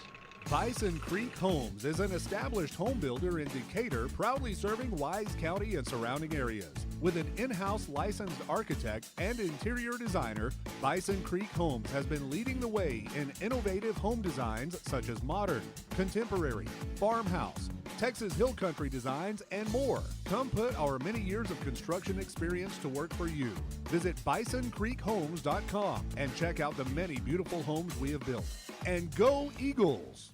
Fit and Wise in Decatur is proud to provide sports medicine and therapy programs for all North Texas athletes with injury clinics on Saturday mornings. Their sports and therapy program features an experienced sports medicine team, a wide range of team and extreme sports programs, and physical therapy and rehabilitation services to keep you on top of your game. Fit and Wise has a state-of-the-art therapy location right here in Decatur, along with others around the Metroplex. Come by and visit our friendly staff or visit us online at fitandwise.com.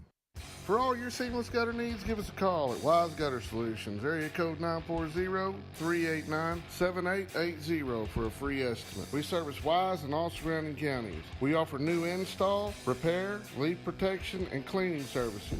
We have over 32 different colors for you to choose from also. You can log on to our Facebook page and follow us at Wise Gutter Solutions or our website, wiseguttersolutions.com. We appreciate the opportunity to earn your business, and we look forward to speaking with you. Make the wise choice. Wise Gutter Solutions. Go Eagles!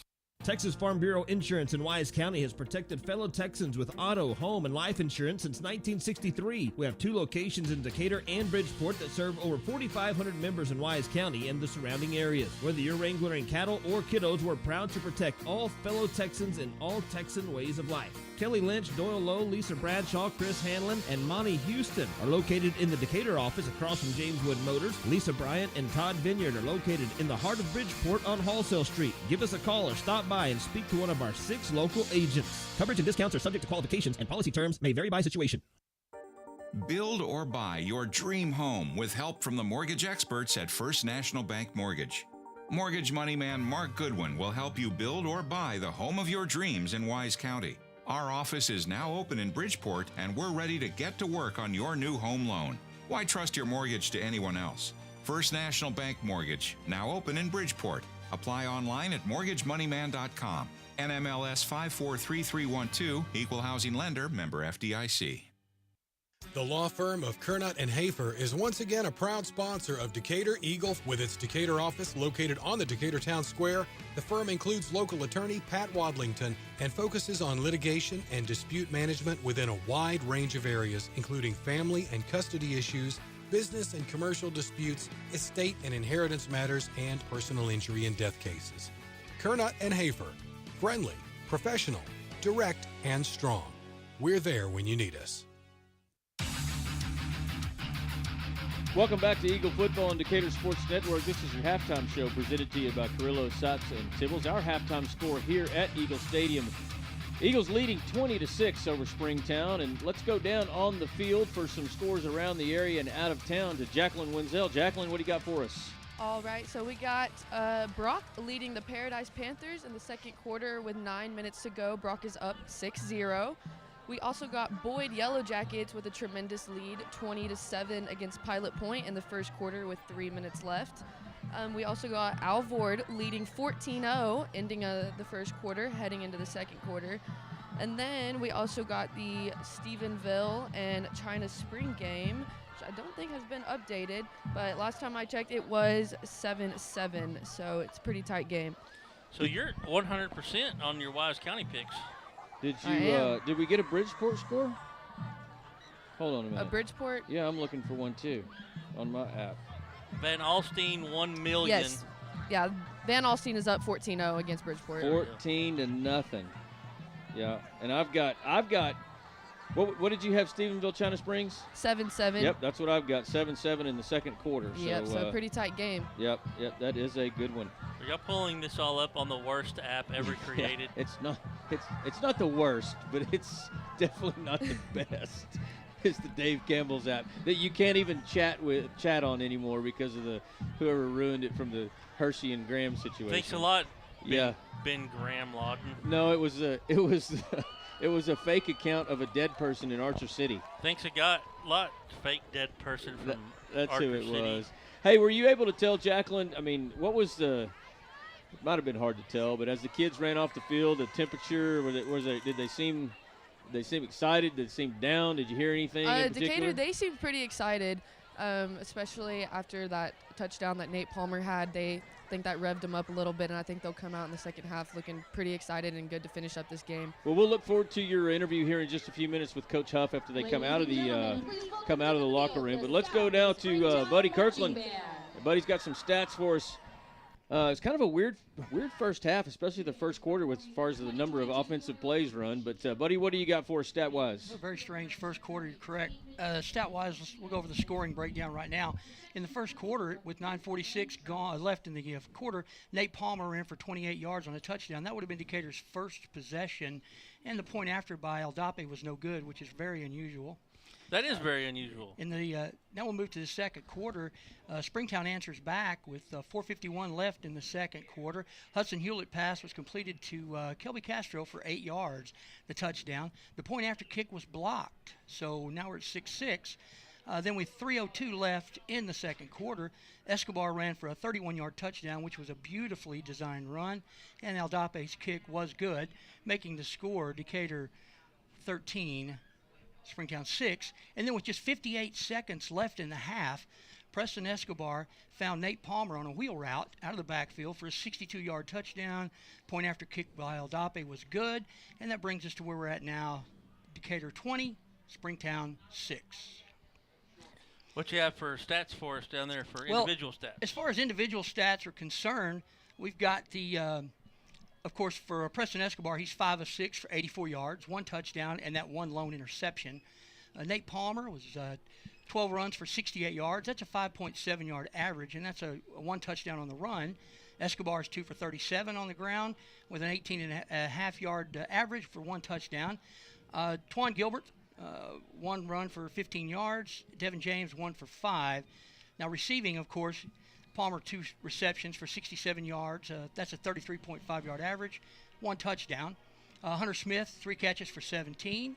That's a 5.7-yard average. And Landon Phelps is yet to hit the pavement tonight. So that's where we sit. One of the things that I've noticed about Preston Escobar, especially in the last half of this year, but especially this year, is how he's coming into his own as a passer. You know, typically when he was a sophomore and especially last year, more of a runner. But this year, the coaches have done a really good job with him in finding ways to make him really efficient. And that's something that has kind of been overlooked, even by me, who, I'm no, stat keeper upper, I guess. But just looking at his stats as a passer, this year over last year. Escobar has done a really nice job of his pass selection, so his percentages are way up, and he's able to hit the long ball. I mean, when it's asked of him, he can throw the ball. He throws a nice ball, and he's generally right on target. So I've been really impressed. So the quarterbacks coaches and Coach Huff have done a nice job of playing to his strengths and improving on his passing this year. That didn't take anything away from his ability to run the ball. He just doesn't have to do it as much with Devin James and Nate Palmer in the backfield. Correct. The nice thing, too, is if you watch the receiving core of these Eagles, they're finding ways to get open for Escobar. As he scrambles, you can see those receivers working their way back to him to get the completion. But, yeah, you're right. His running ability is incredible. He's had some beautiful runs so far this year. That run tonight was incredible so far. Yep. But the receiving core, I think they're running great patterns. They're running tight, crisp patterns, and they really look good out there on the field as well. So I think it's a team effort, but you're absolutely right. Escobar has become quite the prolific passer this year. He has. And I think one of the other things about the Eagles team is when you have Escobar, Devin James, and Nate Palmer in the backfield, you've got those receivers on the outside. Like, your options are incredible in terms of, like, okay, the linebackers don't know who to key on, right? They don't. Because any three of them could carry the ball at any time, or they could play action out of it, or they can RPO out of it. I mean, it just I really love the talent that we have here. Oh, I do too. The nice thing about it is you don't know where they're coming from. Is it going to be on the ground? Is it going to be in the air? Is it going to be with the quarterback? Is it going to be the running back? You don't know where it's going to come from. So you're right. Those linebackers, they don't have a clue. It's almost impossible for them to, if you will, second guess what we're going to do offensively because we have so many weapons. So let's talk about the defense a little bit. Do you have? You may have mentioned it a minute ago, but what individual defensive stat do you have for the Eagles? Looks like Hunter Chenault's the big man for us so far tonight with 6.5 tackles. Lane Heston playing that edge like he does at 5. Lando Henry's got 4. Brody Edens at 3.5. That half tackle, by the way, is if you tackle him with somebody else. That's how you get a half, because I'm sure everybody's wondering how you get a half tackle. Brody McClure at 3 tackles. Jude Robinson's had 2. Ethan Talley 2. And the rest of the guys have had around 1 to 1.5. So our defense is really moving to the ball. They're not letting the Porcupines get anything going. Yeah. Other than a couple of pass plays here and there. Those at the top of the list are the ones that we generally see at the top of the list, with Hunter Chenault generally in the top 3 every week. Every time. Him and Lando Henry are always up there.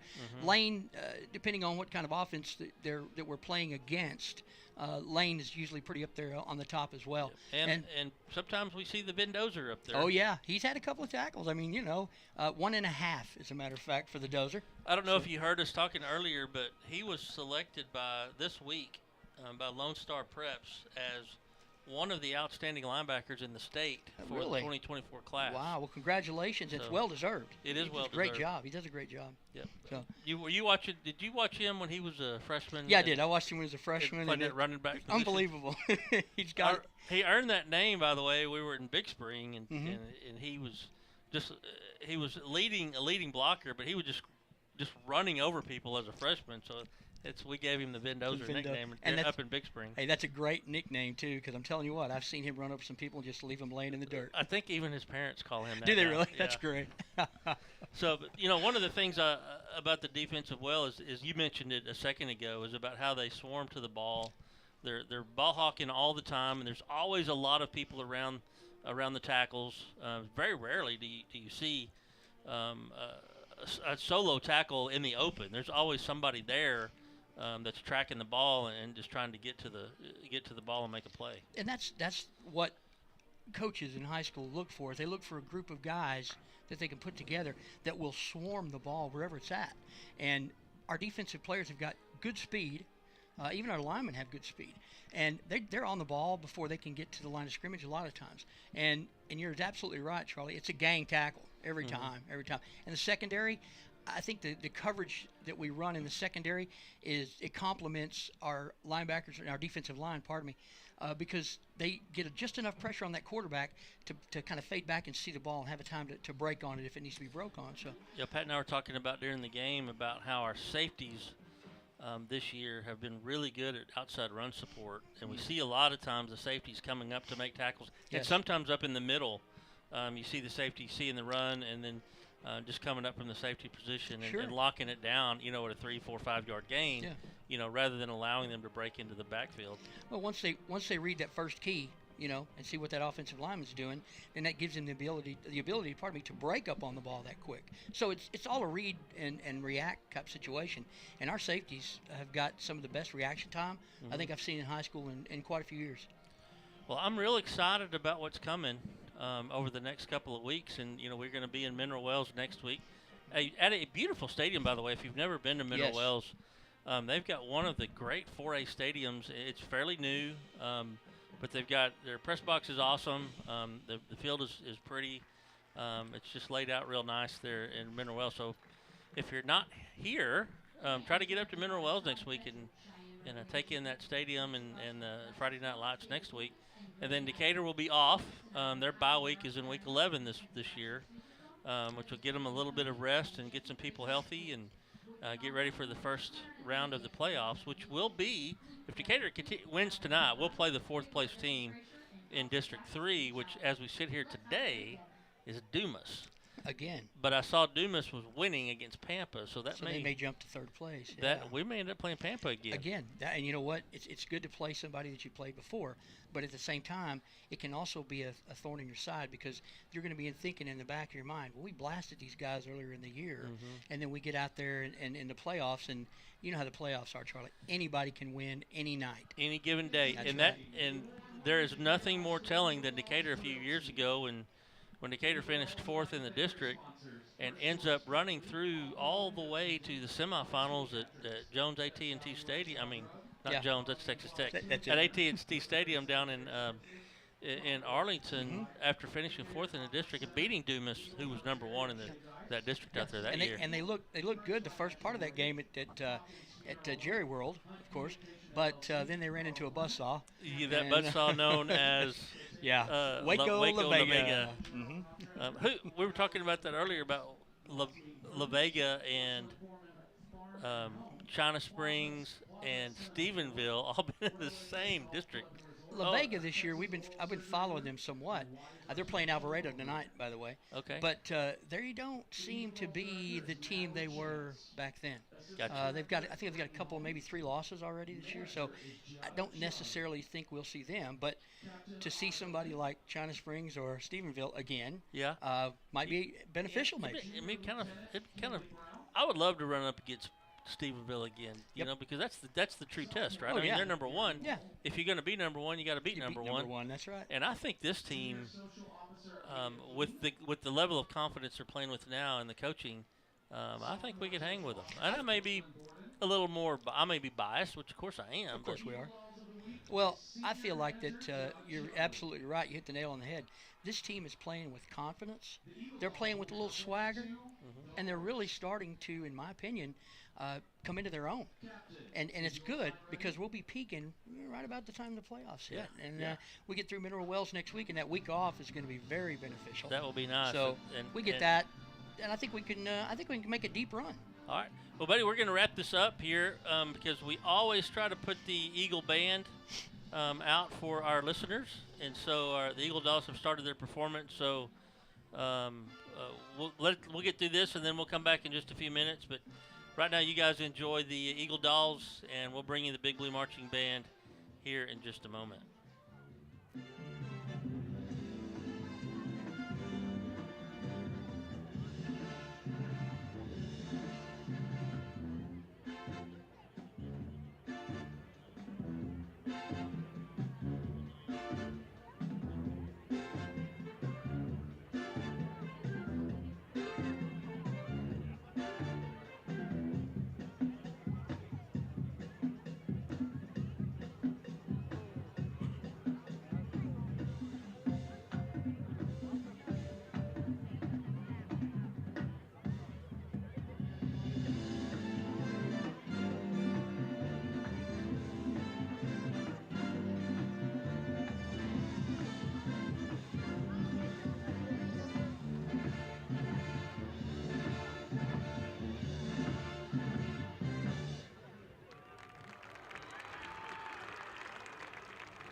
Please welcome to the field the Big Blue Marching Band.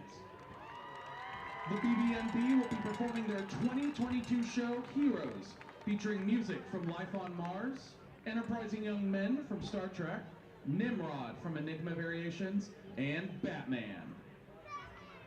Drum majors for the BBMB are Chris Lopez, Bailey Johnson, and Jace Madison. Directors for the BBMB are Ginger Dillard, Brian Grubin, Caleb Hessert, Eric Lawson, Holly McNeil, and Eric McNeil. The section of the week is the Seniors. Sit back and enjoy Heroes.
And now, presenting the 2022 Band Bow and Band Sweetheart.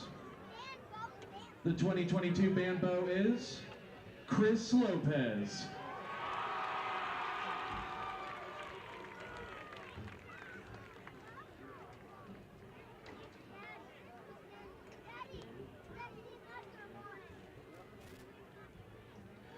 And your 2022 Band Sweetheart is Hannah Phipps.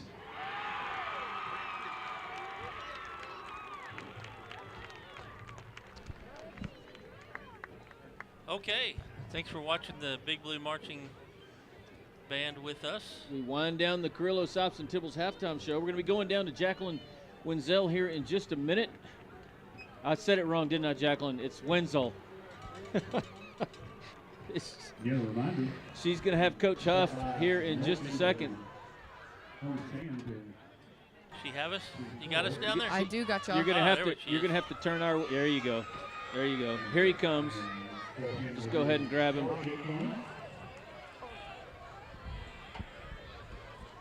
Jacqueline's got Coach Huff right here. Hey, Coach Huff, you got a minute? Perfect. So your team, 20-6, coming out of the first half. What are your thoughts on the first half of their performance?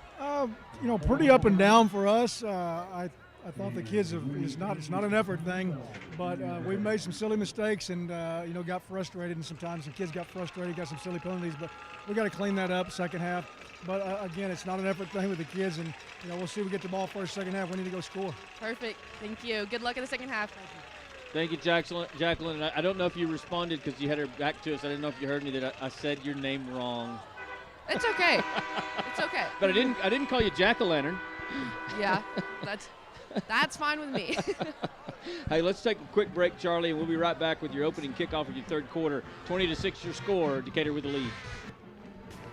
At Outlaw Equine, our goal is to help you and your veterinarian succeed in maintaining the soundness of your horse. Dr. Harvey welcomes referrals from his colleagues and corresponds via telephone and video throughout the length of their stay. Our staff takes great pride in the body condition and level of fitness of every horse that leaves our facility. Come see us today at 2124 County Road 4127 or call us at 940-626-8387. Outlaw Equine, where the champions go.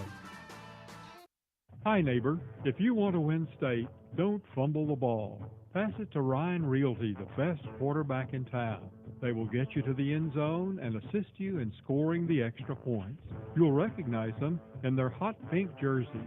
For all your real estate needs, located just off the historic Decatur Town Square at 109 South Trinity Street, and their website is ryanrealtytx.com or call 940-626-9770. Ryan Realty, the best in town. Welcome back to Eagle Football on Decatur Sports Network, presented to you by Chapman Landscape and Irrigation as we get ready to start your third quarter, brought to you by the Shop in Decatur. And if you're just joining us, Decatur with a 20-6 lead, and they'll be receiving the opening kickoff of the second half, brought to you by Parker Properties. So they will have the ball and the wind in this third quarter. Yeah, I don't know if she's still on, but I want to next time we check with Jacqueline to see if the wind has died down like we thought it was going to in the third quarter. But let's see. That's Logan Heaton to kick off for Springtown. Back deep for Decatur is Tyler Crow. And he'll catch it at the Decatur 20. He's out across the 25, all the way across the 40. Crow all the way to Decatur 44. Nice return there by number 3, and Decatur starts with great field position here in this third period. And there was a whole bunch of Porcupines down on about the 30-yard line in a line, and he just blasted right through there. He was able to kind of catch it on the run. He was. And, catch it on the run with some momentum and just ran right past about 6 of them. On 1st and 10, James will come out of the backfield in motion. They'll hand it to Palmer, trying to get around the corner, and he's popped by number 8, Blake Walker. Gets up, heads back to the line of scrimmage, but I think he felt that one. 2nd and 8 for the Eagles.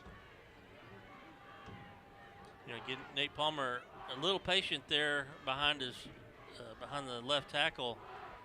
That's allowed the Porcupines to close in. That's going to pay off here in a minute. two-back set for the Eagles as Escobar looks to throw it. He's looking deep down the sideline for Hunter Smith. He's got him open, and Hunter's got it. Inside the 10, he's down at the 7. And one of the things that Buddy and I were talking about at halftime is how proficient Escobar has got at his passing this year, especially this year. He's been well coached and just laying them in there really nice. So Decatur in business in the Case IH red zone. They'll hand it to Palmer, hesitates at the line of scrimmage, and he's in for a touchdown. Nate Palmer. So just in 1 minute's time, Decatur extends its lead to 26-6. Well, I guess Coach was prophetic there with the interview. She wanted to get the ball and take it down and score right here. Sure enough did. That touchdown brought to you by McLaughlin Supply and Aldape in for your Decatur Tire extra point. You know, it was funny. I don't know if they was manned up, but it ended up that Hunter at 6'5" or 6'6" was being covered by freshman Robert Lewis, who's listed at 5'7". So he had about 10 inches of height alone, not to mention the reach advantage. And 3 years. Yeah. So was the extra point no good? No, the extra point was good. So 27-6 is your score. We'll be right back with more Decatur Eagle football after this. Stuck in a state of falling behind? Struggling to keep up with your kids' finances, insurance? Then let State Farm agent Teresa Mader help you simplify by handling your auto, home, and life insurance so you'll have more time for everything else. More money, too. So call State Farm agent Teresa Mader at 940-627-3006 today and get to a better state with State Farm. Visit Teresa Mader State Farm at 1141 South FM 51 in Decatur. Go Eagles! Dynasty Overhead Door is the premier garage door company in North Texas. We offer garage door sales, installation, and repair services for both residential and commercial customers. If you're looking to replace your old unsightly garage door at home with a new one or add on another commercial overhead door in your warehouse, visit our Big Blue shop right off North Highway 287 in Decatur or online at dynastyoverheaddoor.com. Welcome back to Eagle Football and Decatur Sports Network, presented by Chapman Landscape and Irrigation, as Aldape with your Parker Properties kickoff. It's high and short, fielded at the 7-yard line. Fair caught, where Springtown will start its next drive at the 25-yard line. Your Wise Choice Meats scoring summary, it was pretty much just two plays. A really, really long pass, a pretty thing from from Preston Escobar to Hunter Smith down to the 7-yard line, and then a Nate Palmer nice little 7-yard run for the touchdown is how that scoring summary will end, brought to you by Wise Choice Meats. I think that makes Esco 6 of 7 on the day. He hadn't had to throw it. I remember the first quarter we didn't have too many offensive plays in the first half, really. 1st and 10, Springtown. Hewlett's going to pretend like he runs it. Now he's flipping it out to the far side. It's complete to Ty Parrott, it looks like. Read nicely by the cornerback out there not to give in to that run fake. Maybe dog it. Stay out there with his man. You what? No, that's the ambient. Second down and 4 for the Porcupines. They trailed Decatur 27-6 on your James Wood scoreboard. It's a handoff. Doggett trying to get the corner on the far side. Now he cuts upfield. He'll get a couple. Brought down by Brody McClure. I'm interested to see if if the wind has died down much from where it was earlier before the start of the game. It's pretty stiff wind out of the south. Is it a factor? It hasn't changed at all. It's shifted a little bit. It's now on the southeast side, but it stayed pretty much the same since the beginning of the game. 3rd and 2 for Springtown from their own 33. Hewlett's going to keep it himself. Gets to the line of scrimmage, churns his way forward. I think he's going to be shy of the line to gain, which is the 35.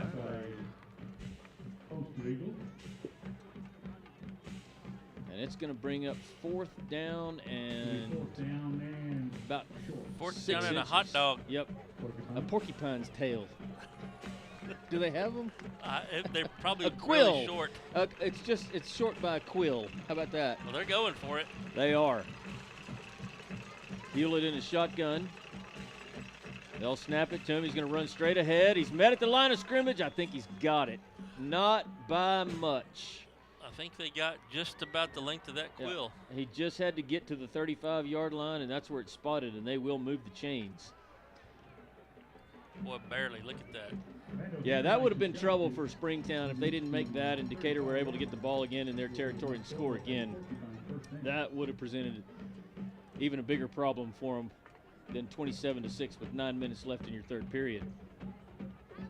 On 1st and 10, Hewlett's going to throw it.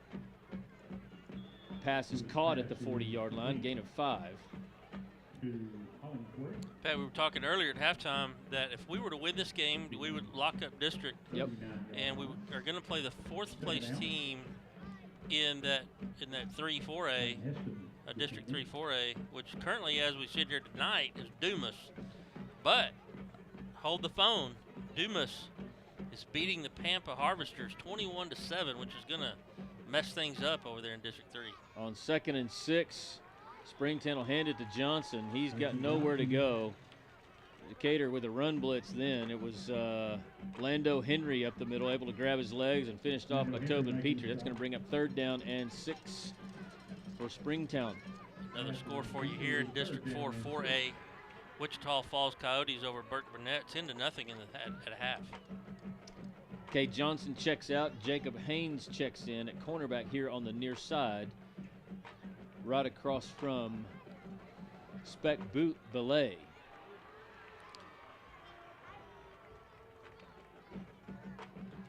Hewlett asks for the snap on 3rd and 7. He's got it. He looks left. He's going to throw it deep down the middle. He's got a man, and it is incomplete.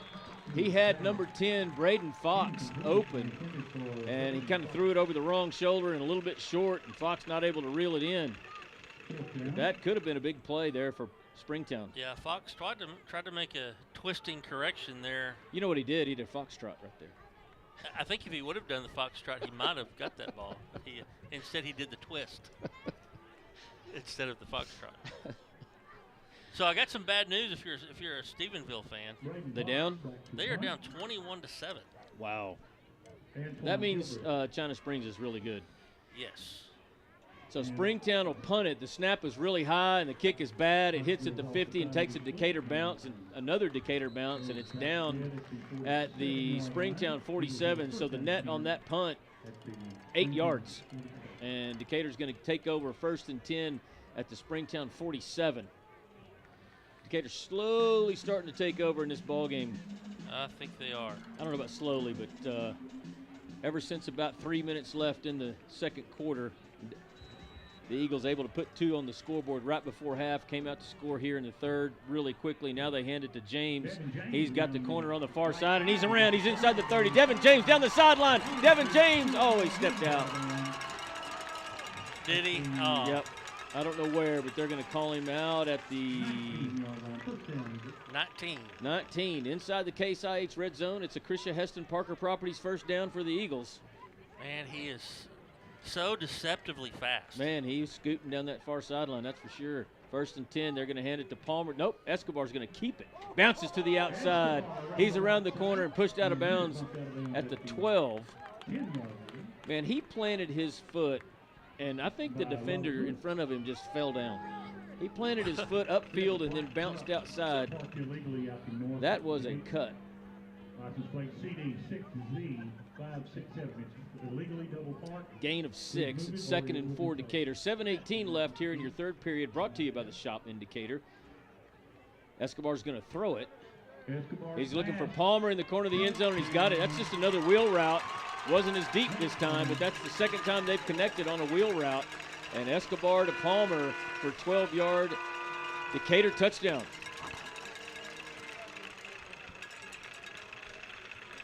That touchdown brought to you by McLaughlin Supply.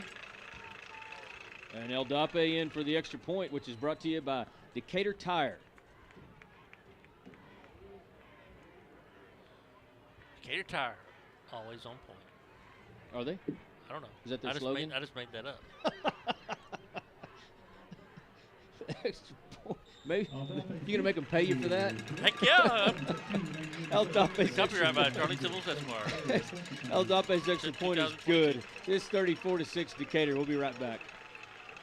Do you need a new trailer? Texas Custom Trailers in Decatur has the perfect trailer for you. No matter what you're hauling, Texas Custom Trailers has a large selection of utility, flatbed, equipment, cargo, and livestock trailers in stock and ready to go to work for you. See all the brands, photos, and pricing at TexasCustomTrailers.com. You can also find trailer parts and expert repair at Texas Custom Trailers. Go see Texas Custom Trailers on 287 north of Decatur, and go Eagles! Hi, this is Sam the Concrete Man, and we've been providing residential and commercial concrete services since 1989 with a team of expert concrete installers. If you're looking for reliable, experienced concrete, Sam the Concrete Man is the concrete company for you. We're dependable, have great track record, and always put our customers first. Contact us today at 817-230-4512 for our on-site free estimate. We also service Denton, Wise, Parker, and Tarrant counties. Go Eagles! Welcome back to Eagle Football and Decatur Sports Network, presented by Chapman Landscape and Irrigation.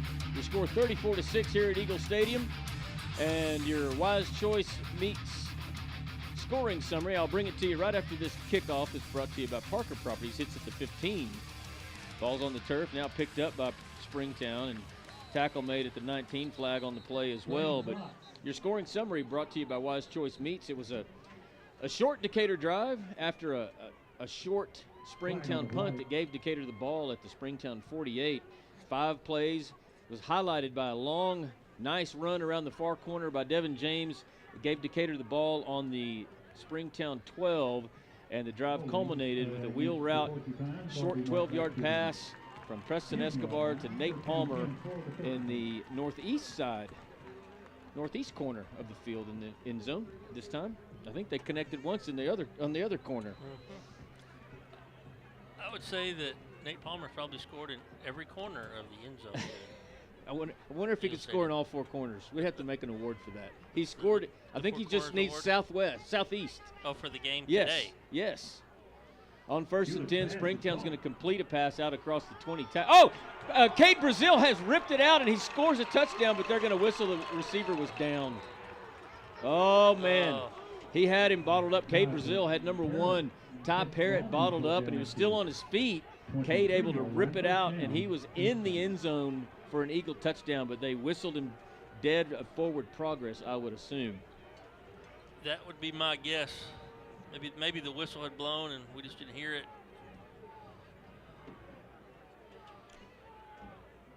So 1st and 10 for Springtown, now from their own 23. They'll hand it to Doggett. He gets across the 25 to the 26, and that's all he'll get. Gain of 3, and it'll bring up 2nd down and 7. We're under 7 minutes now in the third quarter. Decatur has this one well in hand at this point.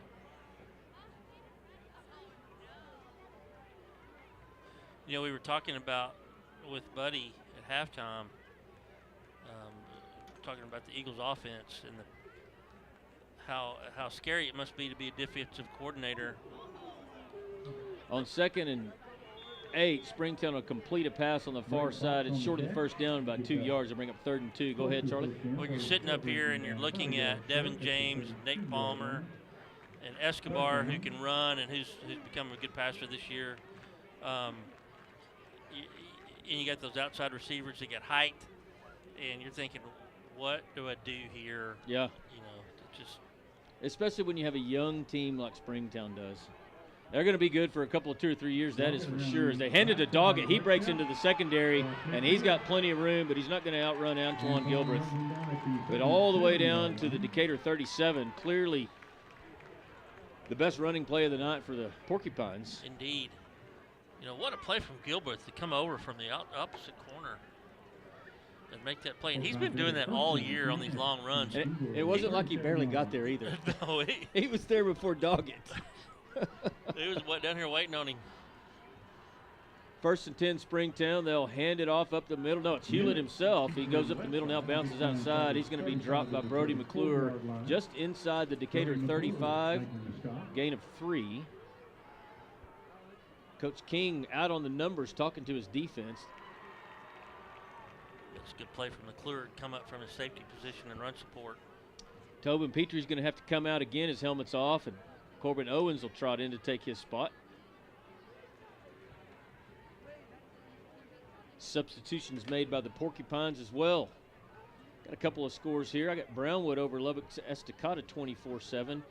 Oh, Coach Lang in Ballinger, he's looking for his first win still, and he's tied right now with the Brady Bulldogs at 20-20. Best of luck to Coach Lang. Hopefully he can get his first under his belt. 2nd and 7 for the Porcupines from the Decatur 34. There's just nope. There's a play fake. Hewlett's going to throw it deep down the far sideline. It's going to be intercepted. That ball was underthrown by 5 yards at least.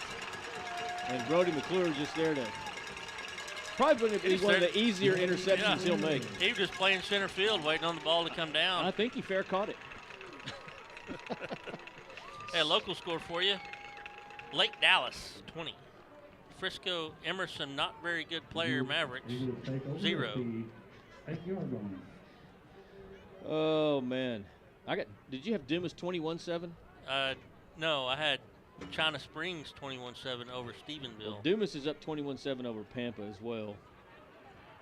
Hershey's up 35-7 over Snyder. On first down, Decatur will give it to James. He's trying to get around the far side. Can't do it this time. Short gain of maybe. No, they're going to mark it a little further than I thought. Gain of 4, maybe 5. Brady McDonald on the stop. Argyle at halftime 7. Frisco Independence 3. So Frisco has a shot. Come on, Frisco Independence.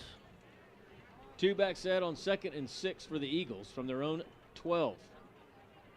We're going to have motion. Ryan Jimenez a little bit too eager to get started on that one. That's going to back Decatur up 5. Alvord still putting it on Tom Bean. I hate to hear that. 41-0. Only because I know Coach Fex, who's the head football coach, and Tom Bean. He was the defensive coach and defensive coordinator in Coppell for years. Coached at least one player I saw him coach up to get picked number 3 in the NFL draft, and he is one heck of a defensive coach and a great guy. 2nd and 11 after the penalty assessment. 2-back set for Escobar. The ball at the Decatur 7. And it looks like we're going to have a timeout. This timeout brought to you by Grand Pools. We'll take one as well. We'll be right back with 4:14 left in your third quarter right after this. Hey, Casey Caraway with the Caraway team. I'm here to check on Chase Chapman with Chapman Landscape and Irrigation. I assure you, he's one of the hardest working guys in the business. I'm always seeing him in the field. He never takes a day off. He's always going, let's check on him. I know he's on his lunch break. Let's just say hi real quick. Ah! God, what are you doing? Dude, I'm about to go hunting. It's deer season. Man, I got a huge deer on camera, man. Stop. Cut. Do you ever work? Ah!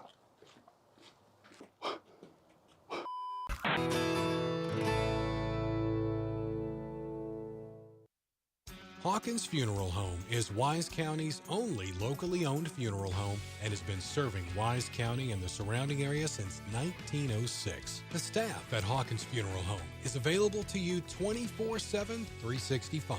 Call Hawkins Funeral Home at 940-627-5959 or visit one of their 3 locations in Decatur, Bridgeport, or Boyd. Hawkins Funeral Home, proud supporter of Wise County youth and education and sports. Welcome back to Eagle Football and Decatur Sports Network, presented by Chapman Landscape and Irrigation, as the Eagles face 2nd and 11 from their own 7. Escobar motions James out of the backfield. He'll hand it to Palmer.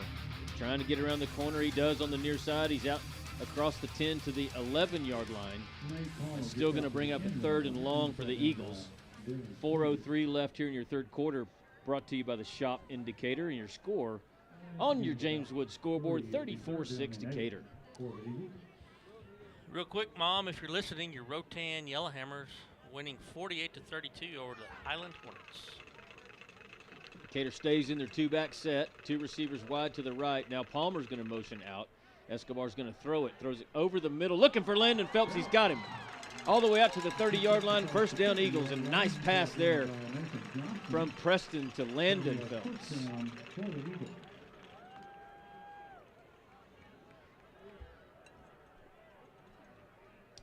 Eagles go tempo, and they'll hand it to James, trying to get around the far side. Now he reverses field and comes around the near side. Got a little stuff working. Devin James with an incredible, he stumbled. I thought he was going to be able to take it to the house, and he stumbled. But what a run. It was designed to go to the far side. He got bottled up in the backfield, used his speed to come around the near side. I'll get another Decatur first down. Brought to you by Christian Heston, Parker Properties. Esco was leading the way there and had a real good block on one of the Porcupines. On 1st and 10, whistles blow at the snap. What do we got? Timeout. Timeout, Springtown? Official timeout for some. Well, there was a Springtown timeout. Let's see if we Take a timeout. let's check that China Springs score. Let's talk to Jackalope down there. Her mother's listening. Call her by her regular name. Jacqueline. Yes. Oh, she responds now. We use her regular name. You there? I got you now. It was a little static. It's still cutting out Yeah, just it's a little cutting in bit. and out. I can hear you. That's okay. You're good. You might want to move our direction just a little bit and make sure that bottom of that mic's pointed up here to this window. But Okay, you're a lot clearer. Well, how's the temperature down there on the Eagle sideline? It's getting a little cold. The wind has picked up. you should have brought a little sweater or something. I did, but I didn't think I was going to need it. I'll run it down there to you in a break here in a minute. It's okay. 1st and 10 Eagles from their own 45. Two-back set. Handoff Palmer. Gets around the near side. Still on his feet. He's inside the 40. Nate using his speed inside the 20. Can't get pushed out of bounds, and he's going to score again. 55-yard touchdown run by Nate Palmer, and how he stayed in bounds, I do not know. Because he's Nate Palmer. Maybe that's right. That's right. Jacqueline, he ran right past you, right in front of you. I don't know how he stayed in bounds. He had great balance right there as he passed you up. I was watching his feet. They pushed him, and he stayed right in line and just kept running. Yeah, and fantastic run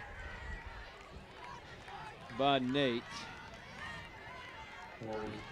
That touchdown brought to you by McLaughlin Supply. Your extra point is up and good. Brought to you by Decatur Tire. And that extra point, that was Forrest Fisher kicking that one in place of Aldape.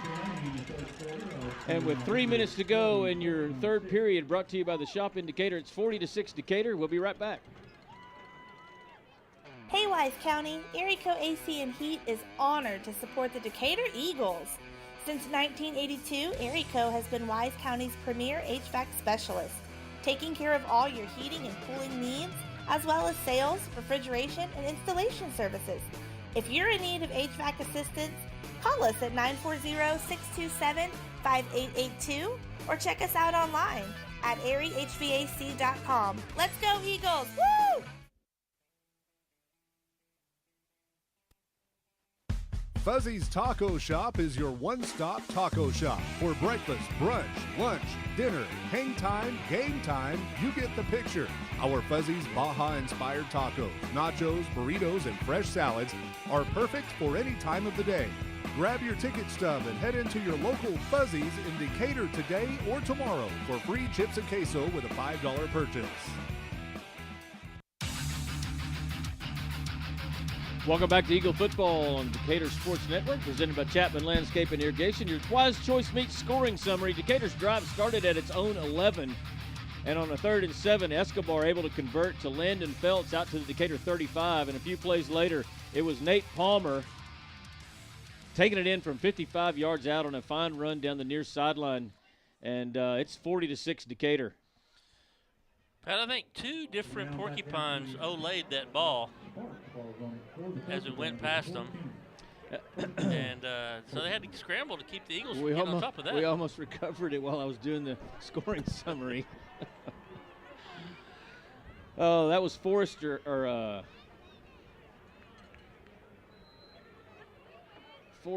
Fisher with your Parker Properties kickoff. And Springtown down big here in your third period to Decatur. starting deep in their own territory. They'll hand it off to Doggett. Hesitates at the line of scrimmage. Gets through and across the 15 down to the 17-yard line. A gain of 4. Starters still in the Decatur secondary. All their defense, actually. The only one I see that wasn't an original starter is Corbin Owens at nose tackle in place of Petrie. I don't see. He came off with his helmet off a minute ago. Tobin, there he is on the sideline, just getting a breather. Coach patting him on the helmet. On 2nd and 6, they'll hand it to Doggett again. He gets it out to the 20 this time. Short gain of 2, and they'll bring up 3rd down and about 4.5. Caden Barnes will check in, and Henry will check out at linebacker for the Eagles.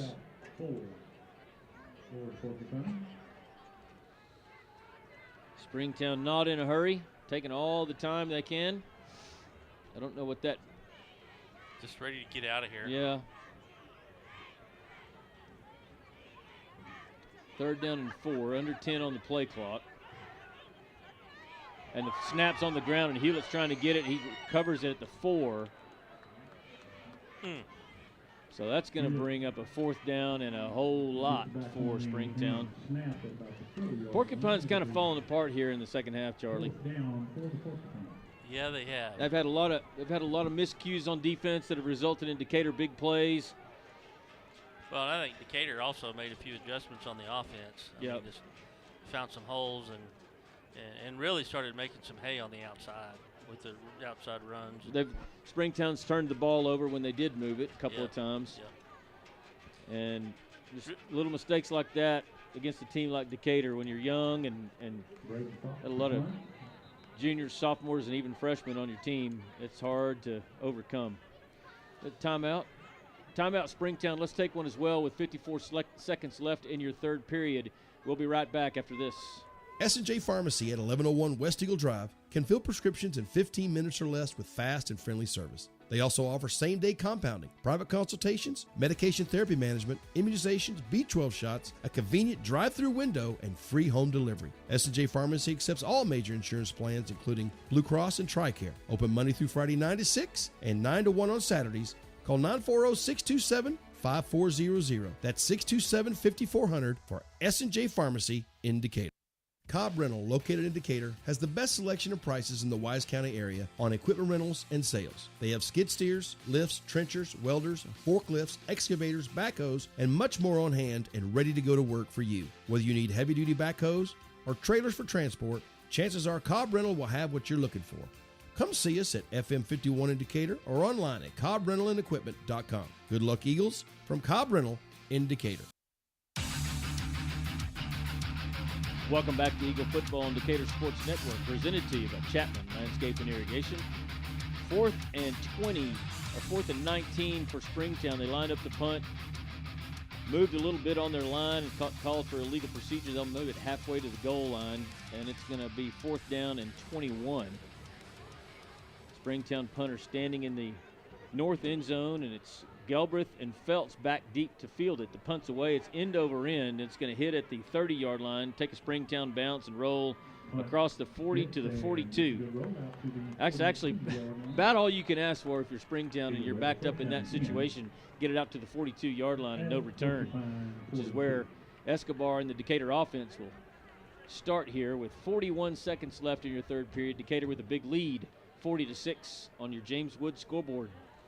Pat, if you'll indulge me one more time for Dad, if you're listening, your Jayton Jaybirds winning 31-22 over Motley County Matadors. 6-man football out in West Texas. That is something else. That's true Texas high school football right there. It's a sprint.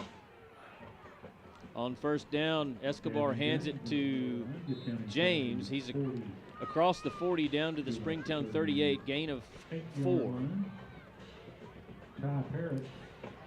They found some old video. My dad played quarterback at Jayton, and they found some old video of him that we watched several years ago of him playing quarterback. We need to get some. We need to get some of that and upload it onto our computer. Make it a part of our halftime show. That's going to be the last play of the third quarter. Thank you to the shop in Decatur for bringing that third quarter to us. Your score 40-6. We'll take a break and head to our fourth period. We'll be back right after this. Bison Creek Homes is an established home builder in Decatur, proudly serving Wise County and surrounding areas. With an in-house licensed architect and interior designer, Bison Creek Homes has been leading the way in innovative home designs such as modern, contemporary, farmhouse, Texas Hill Country designs, and more. Come put our many years of construction experience to work for you. Visit bisoncreekhomes.com and check out the many beautiful homes we have built.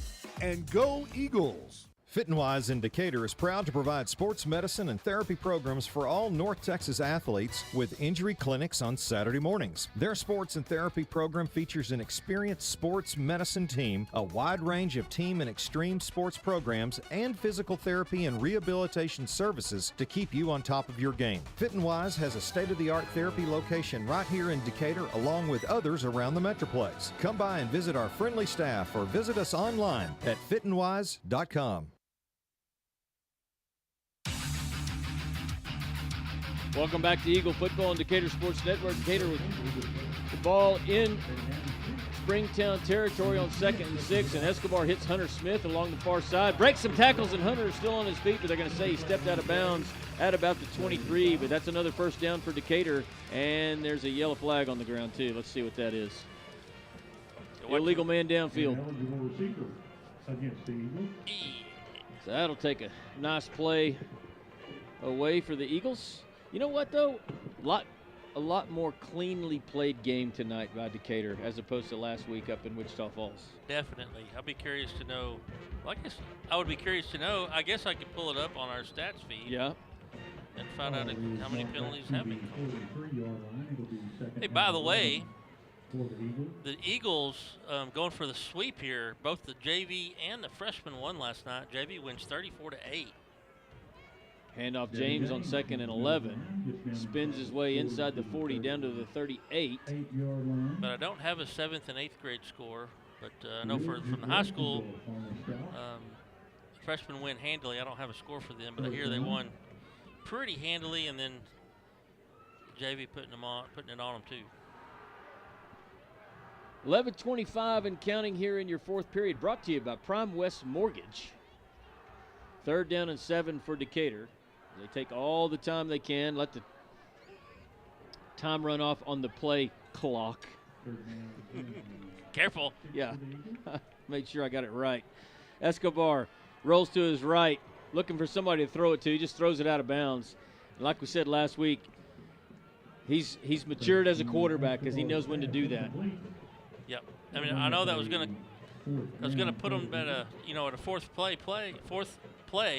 down rather. Let me reset. Let me reboot. Hang on a minute.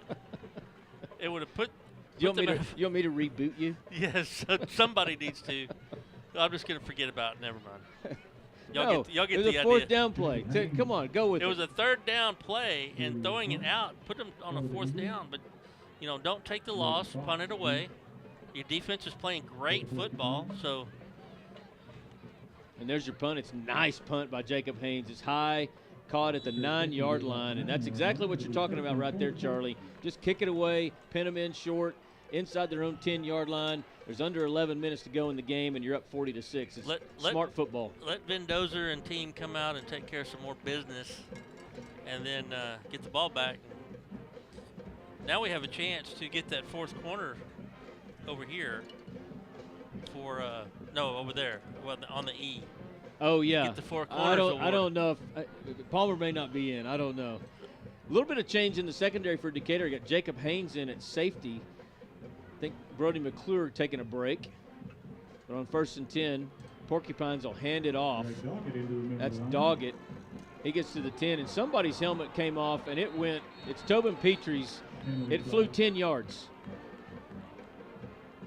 Be curious to and see there what is a flag. I mean, literally his helmet was ripped from his head, and it flew a long ways. It's got to be a face mask. Yeah. I don't know that I've ever seen that before. I don't think I have either. Other than that time that Miles Garrett started smacking. He grabbed the man's helmet and started beating him with it. Beating him with his own helmet. Yes. Yes, he did. Coach Huff out here talking to the officials, trying to get an explanation. They're going to... Well, even if it is a personal foul on Springtown, it's only going to go back about 6 yards because it's halfway. We're about to get a dead ball. Unsportsmanlike conduct. Unsportsmanlike against the Porcupines. I don't know what it was, but I did see a white helmet, and it wasn't moving slow either. No, it was. It was like it was like a Spencer Strider fastball. It was thrown with some authority. But it backs them up. It does back them up. It's going to bring up, is it second down still? Second down and 14 from their own 5. It'll be second down and 14 from the 5-yard line. I guess Mark heard you down there. Yep. He repeated you. 2 receivers wide to each side and Doggett in the backfield with Hewlett. There's your snap. Pass is deflected at the line of scrimmage. Looked like it anyway. What tells me is that tells me that Petrie has been in somebody's kitchen all night. Yes. To get that frustrated. That doesn't surprise me either. I'm trying to look around this stanchion here as I'm trying to watch the game. On 3rd down and 13. They'll hand it to Doggett up the middle. He's met at the line of scrimmage, and it's going to be 4th down and another punting situation for Springtown. And I would see 10-23 and counting in your Prime West Mortgage 4th quarter, 40-6 Decatur's your score. I'm thinking we're going to see some subs. I'm thinking we're about to see a lot of Devin James. Yep. Which is a dangerous proposition if yeah, you're the Porcupines. It's not like that's much of a letdown. Yeah. If at all. And then Antoine's back here. I mean, let's don't kick it to him. Oh, they don't. They kick it away from him.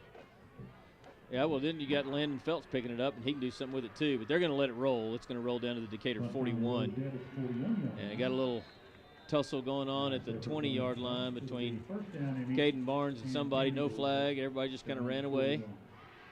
And let's see who trots out here. It's Escobar. Receivers are Carter Riggins, Sam Doan, Cooper Stastny.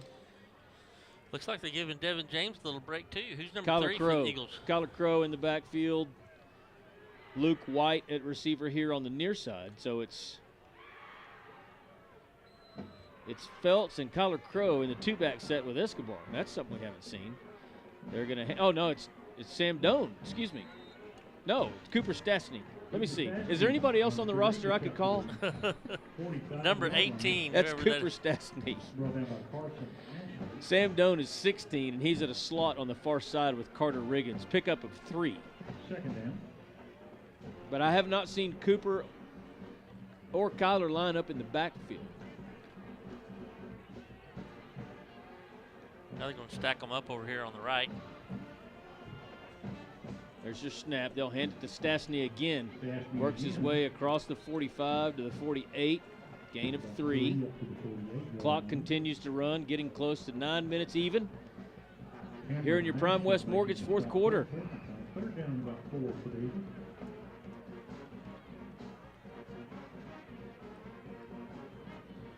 Yeah, I think we have seen all of number 5 and all of number 7 tonight. You know what we haven't talked about? We haven't talked about Mr. Lackey hitting the half-court shot in the pep rally. I wanted to try to find him on the field and have Jacqueline interview him about his half-court shot, but I don't see him down there anywhere. Maybe we'll catch him after the game. Handoff Crow. He turns his feet. He's still on his feet. Kyler Crow pulling a Porcupine inside the Springtown 40-yard line. He's got the Decatur first down. That's a Christian Heston Parker Properties first down. What a run there by number 3. Somebody who wants some yards on the stat sheet right there. Wanted to bust loose. I think but for that porcupine that was hanging on for dear life. He had a hold of his jersey, and it was stretched way out, and he was just dragging along the turf. He might still be running. Preston Escobar's probably done for the night. He comes off. Landon Felt's going to check in at quarterback. 1st and 10 Eagles from the Springtown 38. It's a snap. Handoff Stastny. He's going to be dropped in the backfield for a loss of 1 at the 39. That was number 18 for Springtown, Alex Rivera. Stastny behind the line, about a yard. 2nd down 11 for Legion. 2nd down and 11 for Decatur. As we're in one of these modes where it is time to let the clock run for both teams. 40-6 your score. Decatur with the lead on your James Wood scoreboard. Oh, there's a battle going on out in West Texas between Ballinger and Brady. It's tied at 26 now. 5 minutes to go in the 3rd quarter. Come on, Coach Lang. 2nd and 11. Phelps takes the snap. He'll hand it to Stastny coming around the near side. He's still on his feet inside the 30. Cooper churning toward the line to gain. Does he have it? It's very close if he does not. Yeah, it looks like he might. Yep. They're going to move the chains. Yep, they're going to move the chains. That's another Christian Heston Parker Properties 1st down for Decatur. 1st down, Eagles.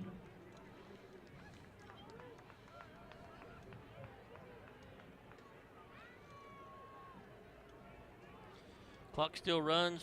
3:46 count. 6:46 counting.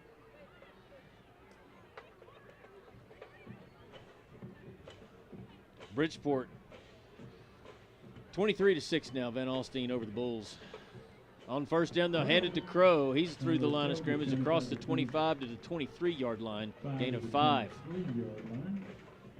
That Brock Paradise game is probably a good one to see. It's still 12-0 right now in the 3rd quarter. So Paradise hanging with them, huh? Yep. They're not out of it. Good. I'd like to see Paradise win that game.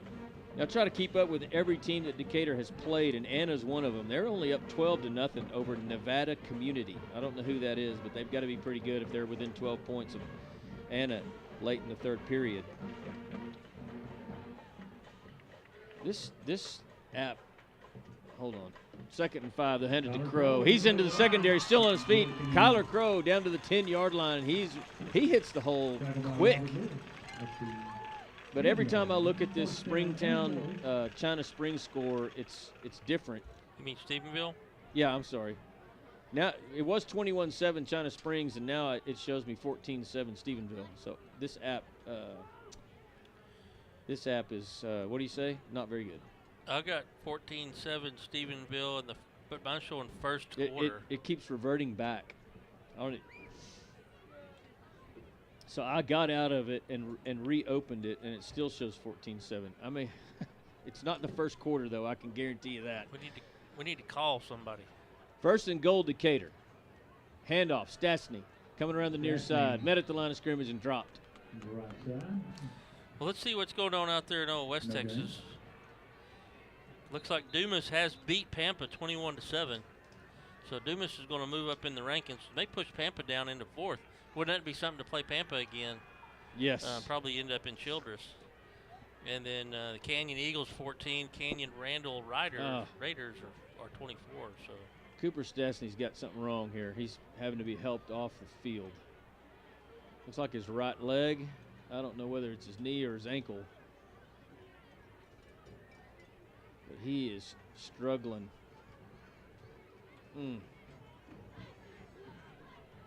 His dad's up here in the press box with us. And he's a slow pace to get to the sideline, too. Yeah, he is. Coach Huff, first one to meet him.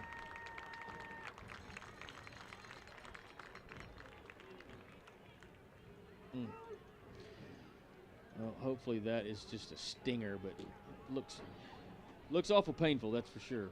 Indeed. 2nd down and 11 for Decatur. 2-back set. Felt's going to hand it to Crow. He's through the line of scrimmage. Kyler Crow. Down to the 7. That's going to bring up 3rd and goal. 6-yard line. Alex Rivera. Making the stop for the Porcupines.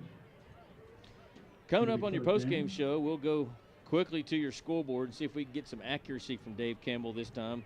Go down on the field with Jacqueline Wenzel for a look around Wise County and final scores if we have any, and her interview with Coach Huff and possibly some players. I'm wanting a little bit of Nate Palmer commentary after his ball game tonight.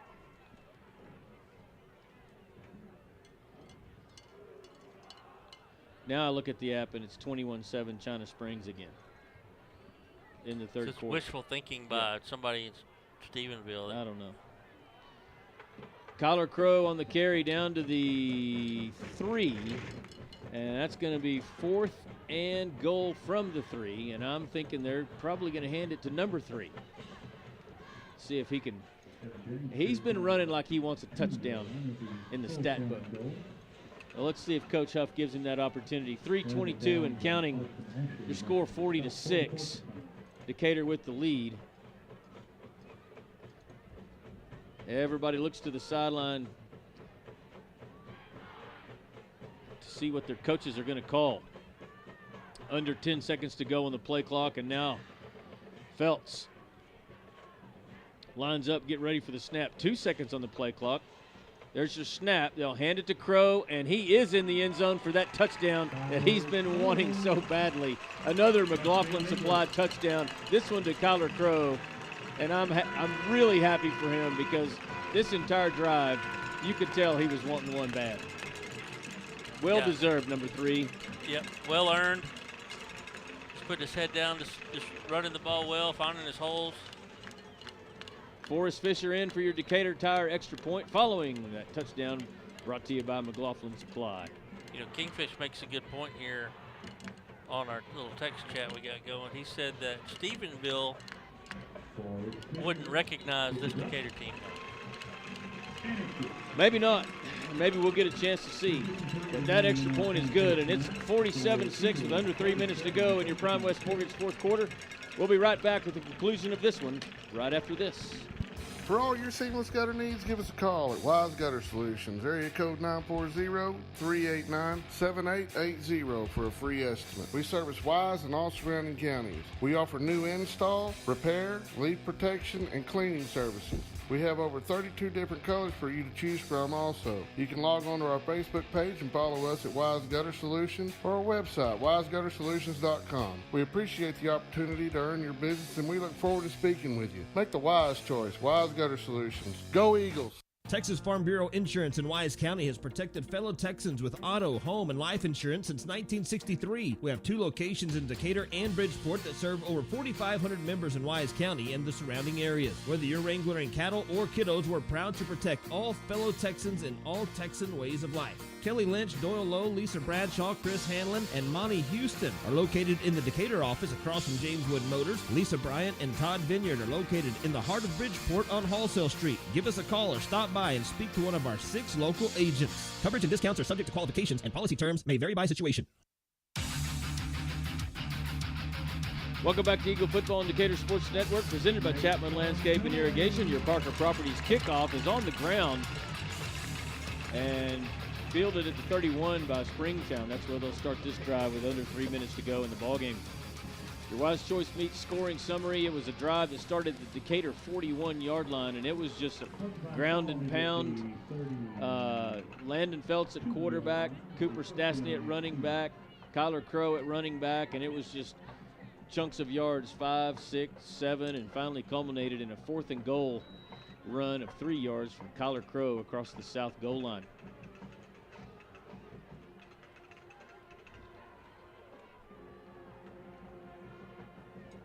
Hand off to Johnson. He's around the far side.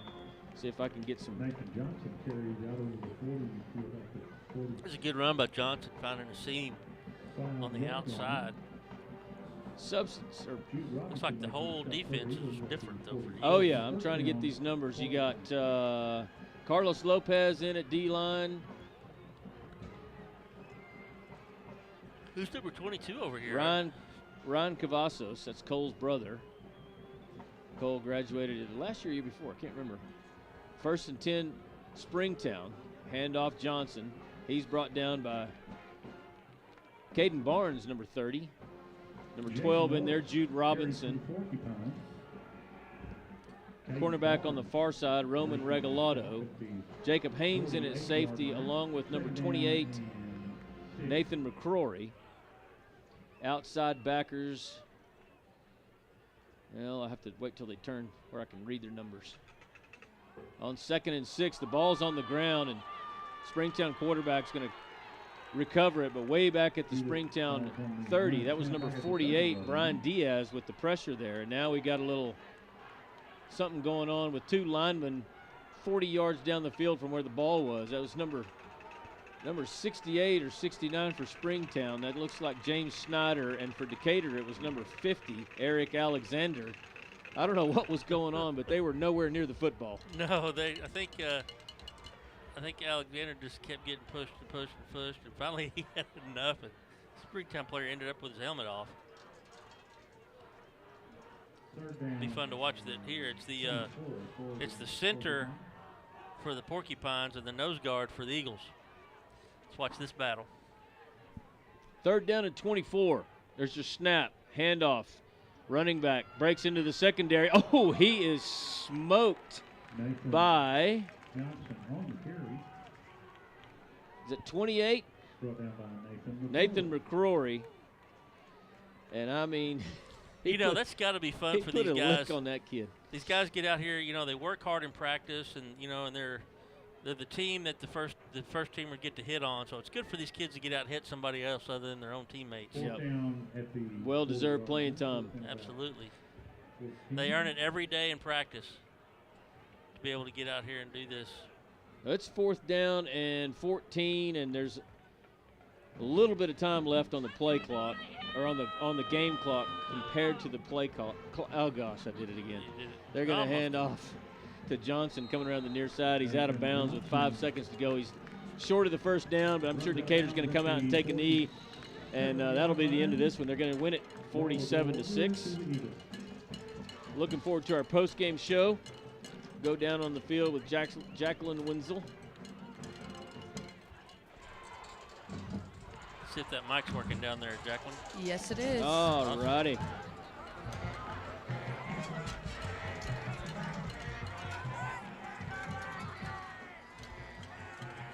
Well, probably a little bit of confusion here because you got the second team player. Well, I guess they're going to put some of the, I don't know. Oh, I almost said Cole Cavazos, but Ryland was bent over, and I thought he was going to be sick, but then he raised up, and I could see what was wrong with him. It was the men's injury, looked like. There's the victory formation and a knee taken by Preston Escobar, and that's going to do it. And your Decatur Eagles, ladies and gentlemen, have won district. It is clinched. Just one more game next week to see if we can do it undefeated against Mineral Wells. But we'll be back after this with your post-game show here on Decatur Sports Network. Build or buy your dream home with help from the mortgage experts at First National Bank Mortgage. Mortgage money man Mark Goodwin will help you build or buy the home of your dreams in Wise County. Our office is now open in Bridgeport, and we're ready to get to work on your new home loan. Why trust your mortgage to anyone else? First National Bank Mortgage, now open in Bridgeport. Apply online at mortgagemoneyman.com. NMLS 543312, Equal Housing Lender, member FDIC. The law firm of Kernot & Hafer is once again a proud sponsor of Decatur Eagle. With its Decatur office located on the Decatur Town Square, the firm includes local attorney Pat Wadlington and focuses on litigation and dispute management within a wide range of areas, including family and custody issues, business and commercial disputes, estate and inheritance matters, and personal injury and death cases. Kernot & Hafer, friendly, professional, direct, and strong. We're there when you need us. At Outlaw Equine, our goal is to help you and your veterinarian succeed in maintaining the soundness of your horse. Dr. Harvey welcomes referrals from his colleagues and corresponds via telephone and video throughout the length of their stay. Our staff takes great pride in the body condition and level of fitness of every horse that leaves our facility. Come see us today at 2124 County Road 4127 or call us at 940-626-8387. Outlaw Equine, where the champions go. Hi, neighbor. If you want to win state, Don't fumble the ball. Pass it to Ryan Realty, the best quarterback in town. They will get you to the end zone and assist you in scoring the extra points. You'll recognize them in their hot pink jersey. For all your real estate needs, located just off the historic Decatur Town Square at 109 South Trinity Street, and their website is ryanrealtytx.com, or call 940-626-9770. Ryan Realty, the best in town. Hi, this is Sam the Concrete Man, and we've been providing residential and commercial concrete services since 1989 with a team of expert concrete installers. If you're looking for reliable, experienced concrete, Sam the Concrete Man is the concrete company for you. We're dependable, have great track record, and always put our customers first. Contact us today at 817-230-4512 for our on-site free estimate. We also service Denton, Wise, Parker, and Tarrant counties. Go Eagles!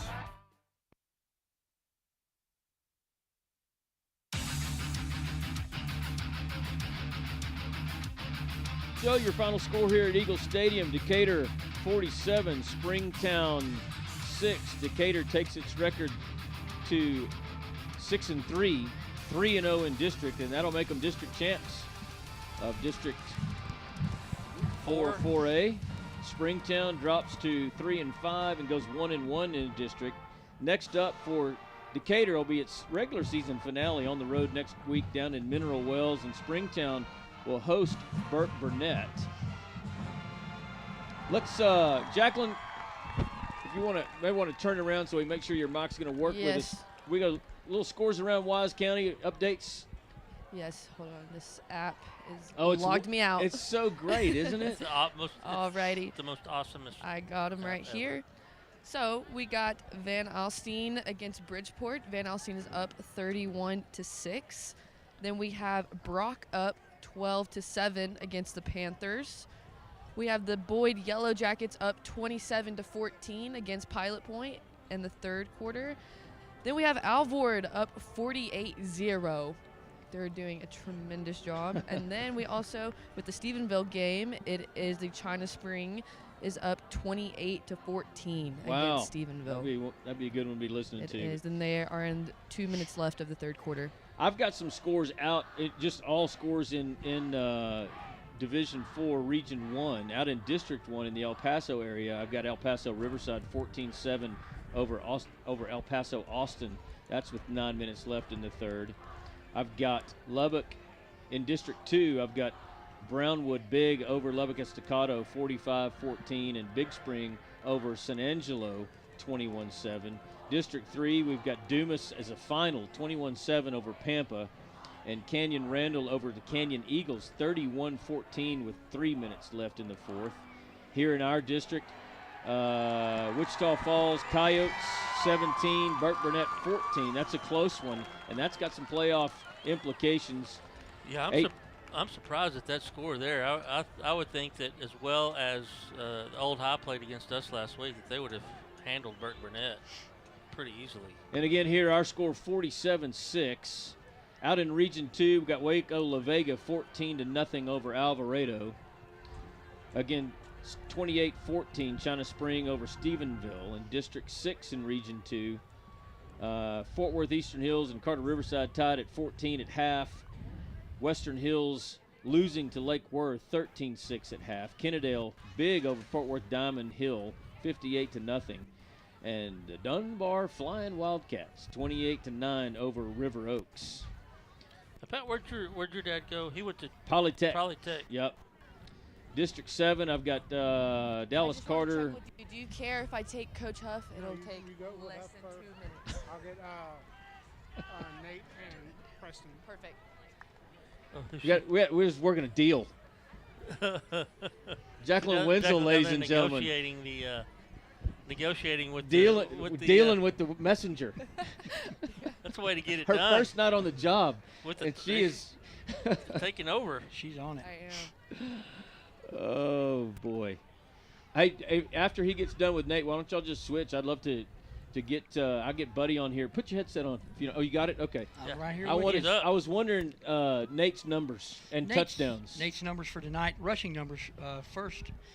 16 attempts, 141 yards. That's an 8.8 average per carry. 3 touchdowns on the ground. And then receiving, 3 catches for 80 yards, 26.7 yard average for 2 touchdowns in the air. That's a total of 5 touchdowns for the night. Great game by Palmer. Excellent. Yeah, so after you get finished with Coach Huff, see if you can lasso number 7. Just wave him down. He'll come your way. Gotcha. I also got more scores here. Wilmer Hutchins 40-0 over North Dallas. Sulphur Springs out of District 8 and Region 2 up 21-7 over Paris. Kaufman 24-7 over Maybank. Anna, now they're pulling ahead of Nevada Community 28-7 in the third quarter. Down in Region 3, I've got, well, we're going to skip through Region 3. Here's a score out of Denton. Aledo beating Denton Ryan 35-21. Wow. Argyle Eagles finally took over here also. Argyle went with 8 minutes left in the fourth, winning 35-10 over Frisco Independence. We may have time to get over to that Brock Panther Let's game. do this. Let's take a quick break while he's finishing up his speech to go to a couple of commercials. We'll be right back. The law firm of Kernot and Hafer is once again a proud sponsor of Decatur Eagle. With its Decatur office located on the Decatur Town Square, the firm includes local attorney Pat Wadlington and focuses on litigation and dispute management within a wide range of areas, including family and custody issues, business and commercial disputes, estate and inheritance matters, and personal injury and death cases. Kernot and Hafer, friendly, professional, direct, and strong. We're there when you need us. All right, welcome back to Eagle Stadium on Decatur Sports Network as the Eagles take down the Porcupines 47-6 during their postgame show, and Coach Huff down. Are they hosting a trophy, or what are we doing?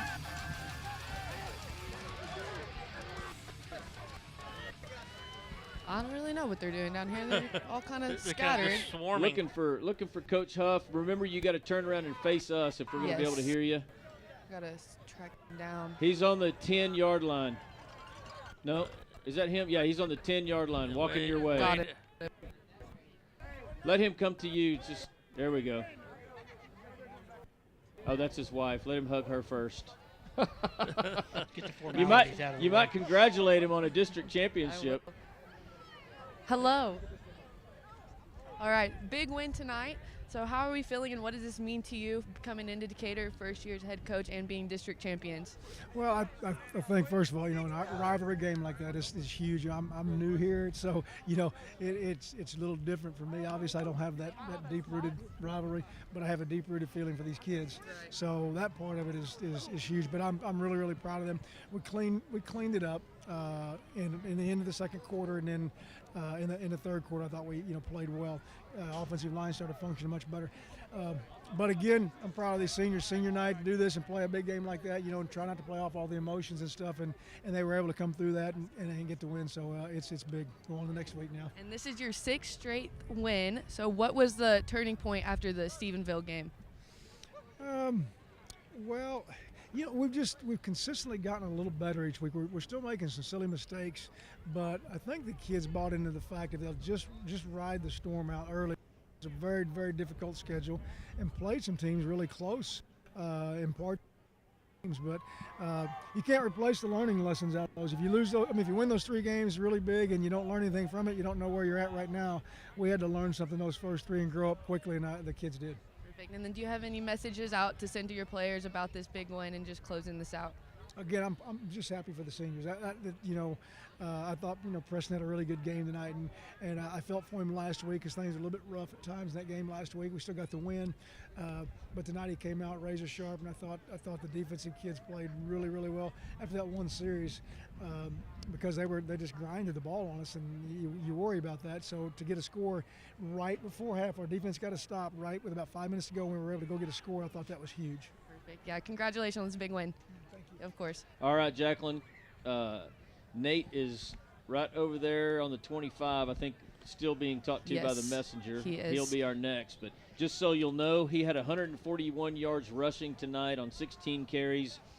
5 touchdowns total, 3 rushing and 2 receiving. So there's a little bit of material for you to ask him. And if you want to, walk this direction a little bit so you'll be closer to the transmitter. It sounded fine. It cut out just a little bit, but great job on the questions, by the way. Thank you. I'll give you an A+.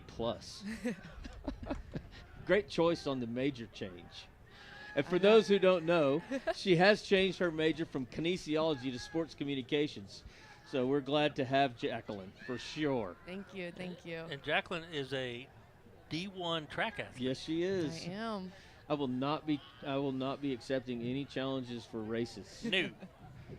Not at all. At Tarleton, is that right? Yes, sir.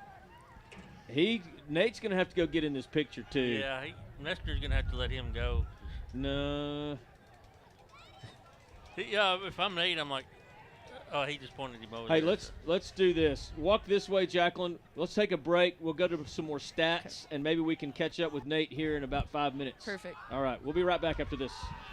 Dynasty Overhead Door is the premier garage door company in North Texas. We offer garage door sales, installation, and repair services for both residential and commercial customers. If you're looking to replace your old unsightly garage door at home with a new one or add on another commercial overhead door in your warehouse, visit our Big Blue shop right off North Highway 287 in Decatur or online at dynastyoverheaddoor.com. Dynasty. Do you need a new trailer? Texas Custom Trailers in Decatur has the perfect trailer for you. No matter what you're hauling, Texas Custom Trailers has a large selection of utility, flatbed, equipment, cargo, and livestock trailers in stock and ready to go to work for you. See all the brands, photos, and pricing at TexasCustomTrailers.com. You can also find trailer parts and expert repair at Texas Custom Trailers. Go see Texas Custom Trailers on 287 north of Decatur, and go Eagles! On the 40. Welcome back to Eagle Stadium. Jacqueline, I think he's over here. Yes, he's with who? He's right here in front of me. He's with his family. He's getting pictures made. Just go kind of knock on his shoulder pad like you're knocking on his front door or something. There he is. Oh, more pictures. Go get in his photo bomb him. Thank you. Oh, she can't hear us. Her headphones got knocked off. She's out of commission. All right. I was trying to get you to photo bomb him. Yep, there he is. You better get over there. He's gonna. Someone got caught on me. I saw that. Nate, do you have a moment to talk real quick? I do. Perfect. We're gonna go ahead and face this way so this can reach. All right, so you had 131 yards tonight, 16 carries, and 5 touchdowns. What does this mean? What does this win mean to you tonight? It's a blessing. Like I said over there, it's my coach's birthday, and it's good to get a win on his birthday, of course. Oh. So, I wasn't here last year. I know these are their rivals, and it left a really bad taste in their mouth last year. So I'm glad I got up here and helped lead them to this victory. So. And like you said, this was a rival game. So was there any pressure on you tonight and just coming in? How did you handle that? Oh, I don't feel any pressure at all going to any game. So I just come out here, do what we were taught in practice like the past 5 days. So we just come out here and all focus on the key and the elements that we were coached to do early in the week. So I just feel like we all came out here and dominated. It wasn't just me, and I feel like we got a great overall team win. Yeah, perfect. Congratulations on tonight, of course. Jacqueline, thank you so much. Let's take a quick break, and then we'll be back with some stats from Buddy Kirkland and the remainder of our postgame show right after this. Stuck in a state of falling behind? Struggling to keep up with your kids' finances, insurance? Then let State Farm agent Teresa Mader help you simplify by handling your auto, home, and life insurance so you'll have more time for everything else. More money, too. So call State Farm agent Teresa Mader at 940-627-3006 today and get to a better state with State Farm. Visit Teresa Mader State Farm at 1141 South FM 51 in Decatur. Go Eagles! Do you need a new trailer? Texas Custom Trailers in Decatur has the perfect trailer for you. No matter what you're hauling, Texas Custom Trailers has a large selection of utility, flatbed, equipment, cargo, and livestock trailers in stock and ready to go to work for you. See all the brands, photos, and pricing at TexasCustomTrailers.com. You can also find trailer parts and expert repair at Texas Custom Trailers. Go see Texas Custom Trailers on 287 north of Decatur, and go Eagles!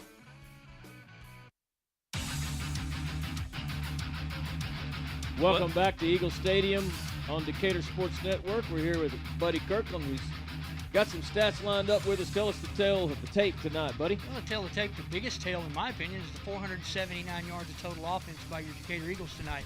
Indeed. Incredible. They had a 10-yard average per play, guys. 10 yards per play. So every play we ran, we got a first down. So it's an incredible thing to think about. 163 yards receiving tonight. Of course, Nate Palmer, as usual, it's a good game for him. 141 yards on 16 carries. What a great night. 3 touchdowns on the ground, and then, of course, the 2 more touchdowns in the air. That's 3 receptions for 80 yards. That's a 26-yard average. So great offensive display, but let's talk about some defense for a minute here. Hunter Chenault, is he the man or what? He's the man. He is the man. 9.5 tackles. He's almost in the double digits. That's great for Hunter. And coming in, the next 2 people who you would expect would be Lane Heston and Lando Henry with 8 tackles each. And Brody McClure, brought us up with 6 more tackles. So great defensive effort by the Eagles tonight. I just don't I don't know that they could have performed better. What I like looking at that sheet is on the defensive side. I mean, you're talking about how many players you're counting for me? 17 players made tackles tonight. 17 players made tackles tonight. 17 different players made tackles tonight. That's an incredible defensive display, if you will, for this district championship Decatur Eagle team. You know, some of the things that you and I were talking about, Buddy, at halftime, with respect to the defensive play, but the offensive play after halftime, we were talking about, which one of these 3 do we key on, and you just can't do it, because as soon as you do, you've got one of them going out for a wheel route, one of them going to the other side, or Escobar could take off again and score again. So it's a 3-headed monster, Charlie. Is what it is. It's incredible. The offense is just and I'll always go with this as long as I'm alive. Is defense wins championships, okay? But without the defense putting the stops on them, the offense wouldn't be on the field. The offense was just running roughshod over that Porcupine defense tonight. Yeah, Porcupines had that one long drive that got them the 1 touchdown, and they hit. And that's I think that was really the only drive where they had things clicking all the way through, and they were doing the things. They were finding holes in the defense, or kind of, getting 3, 4, 5 yard carries or short passes, and just kind of churning out those first downs and taking the clock out, keeping the Decatur's offense off the field. But they started making mistakes, and once they did, Decatur took advantage of it. And one thing about this Decatur team, and that I'm really impressed with, is how well coached they are. They had some trouble last week with penalties, but, Buddy, what did our penalties look like? Let's go down here a little ways. And I bet they are totally different from last week. A lot different. We had 9 penalties for 95 yards last week. I remember that. I know that exactly. But the penalty situation this week, we had 7 penalties for 71 yards, and Springtown we had 7 for 40. My apologies. And Springtown had 77 for 71. So our penalties pretty much got cut in half this week. Okay, we went from 95 yards in penalties last week to 40 yards this week. Mm-hmm. I'd say the coaching staff did a great job getting these kids more mentally prepared for what they were dealing with. And the adjustments that the coaching staff made at halftime allowed our defense to just shut them down completely. They incredible. Did. Yep. Incredible. Well, guys, let's wind it down. We're done there. Yep. Next broadcast, next Friday night, we'll round out the regular season. That's hard for me to believe, yes, though. Yes, it is. But the Eagles finish up that regular season on the road against Mineral Wells, try to win their 7th in a row, and go undefeated in district. Pre-game coverage from Ram Stadium. We're going to begin about 6:30, with our Parker Properties kickoff, scheduled for 7, right here on the Decatur Sports Network. Thanks to our producer and color commentator tonight, The Big Issue, Charlie Tibbles, Buddy Kirkland, our statistician, Jaylee Matthews on camera, and, of course, Jacqueline Wenzel on the sideline. I'm Pat Wadlington signing off. Eagle Fight never dies. Good night, everybody.